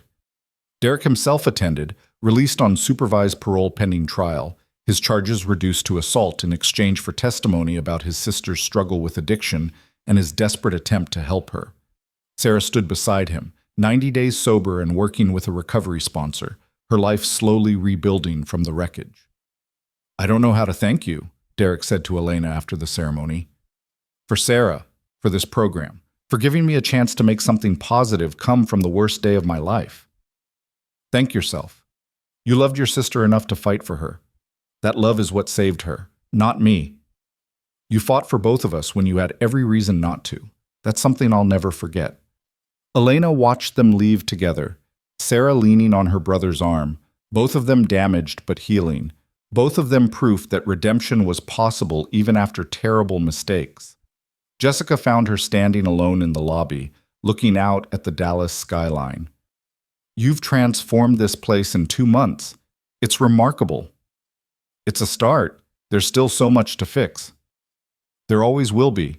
But Elena, take a moment to recognize what you've accomplished. You exposed corruption, survived multiple attempts on your life, brought down a conspiracy, and revolutionized emergency medicine at this hospital. You're allowed to feel proud. Elena smiled. I mostly feel tired, but yeah, maybe a little proud.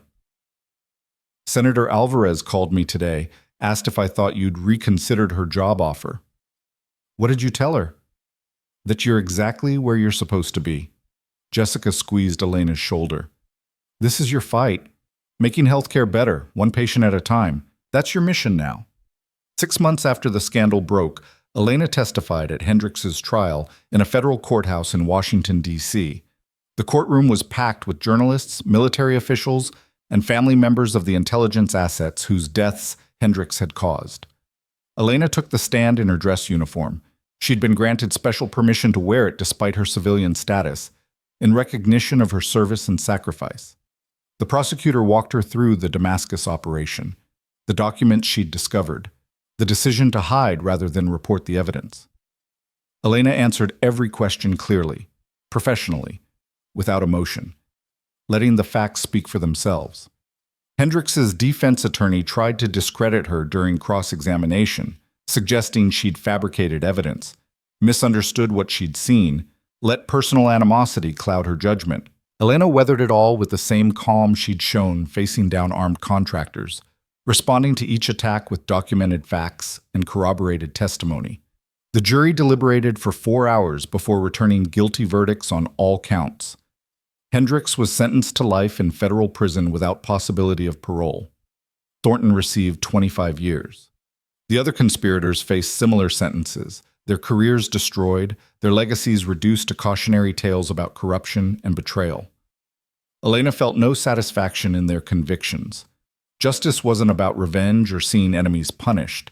It was about accountability, about ensuring that betrayal had consequences, about sending a message that some lines couldn't be crossed without permanent repercussions. She left the courthouse and found Agent Chen waiting outside, her arm still in a sling, but her color much improved. "How does it feel?" Chen asked. "Heavy, like I've been carrying this weight for 2 years and now I can finally put it down." "You did it. You actually did it. Changed history, exposed evil, survived against impossible odds." Chen shook her head in admiration. "What's next for the legendary Elena Moss?" "I go back to Dallas, back to the ER, back to helping people one patient at a time." "That's it? No book deals, no consulting contracts, no leveraging your fame into something bigger?" Elena considered the question seriously. "My whole adult life, I've been operating in extremes, combat zones, classified operations, life or death situations where everything mattered completely. Now I want to see if I can find meaning in the ordinary, in doing a job well, in mentoring younger nurses, and building systems that work. Maybe that's enough." "Maybe it is," Chen agreed. "But Elena, if you ever need anything, if threats resurface or you just want someone to talk to who understands what you've been through, call me. We went through hell together. That means something." They exchanged contact information and parted ways. Two women who'd survived an ordeal that would haunt them both for years, but it also forged a bond that distance couldn't break.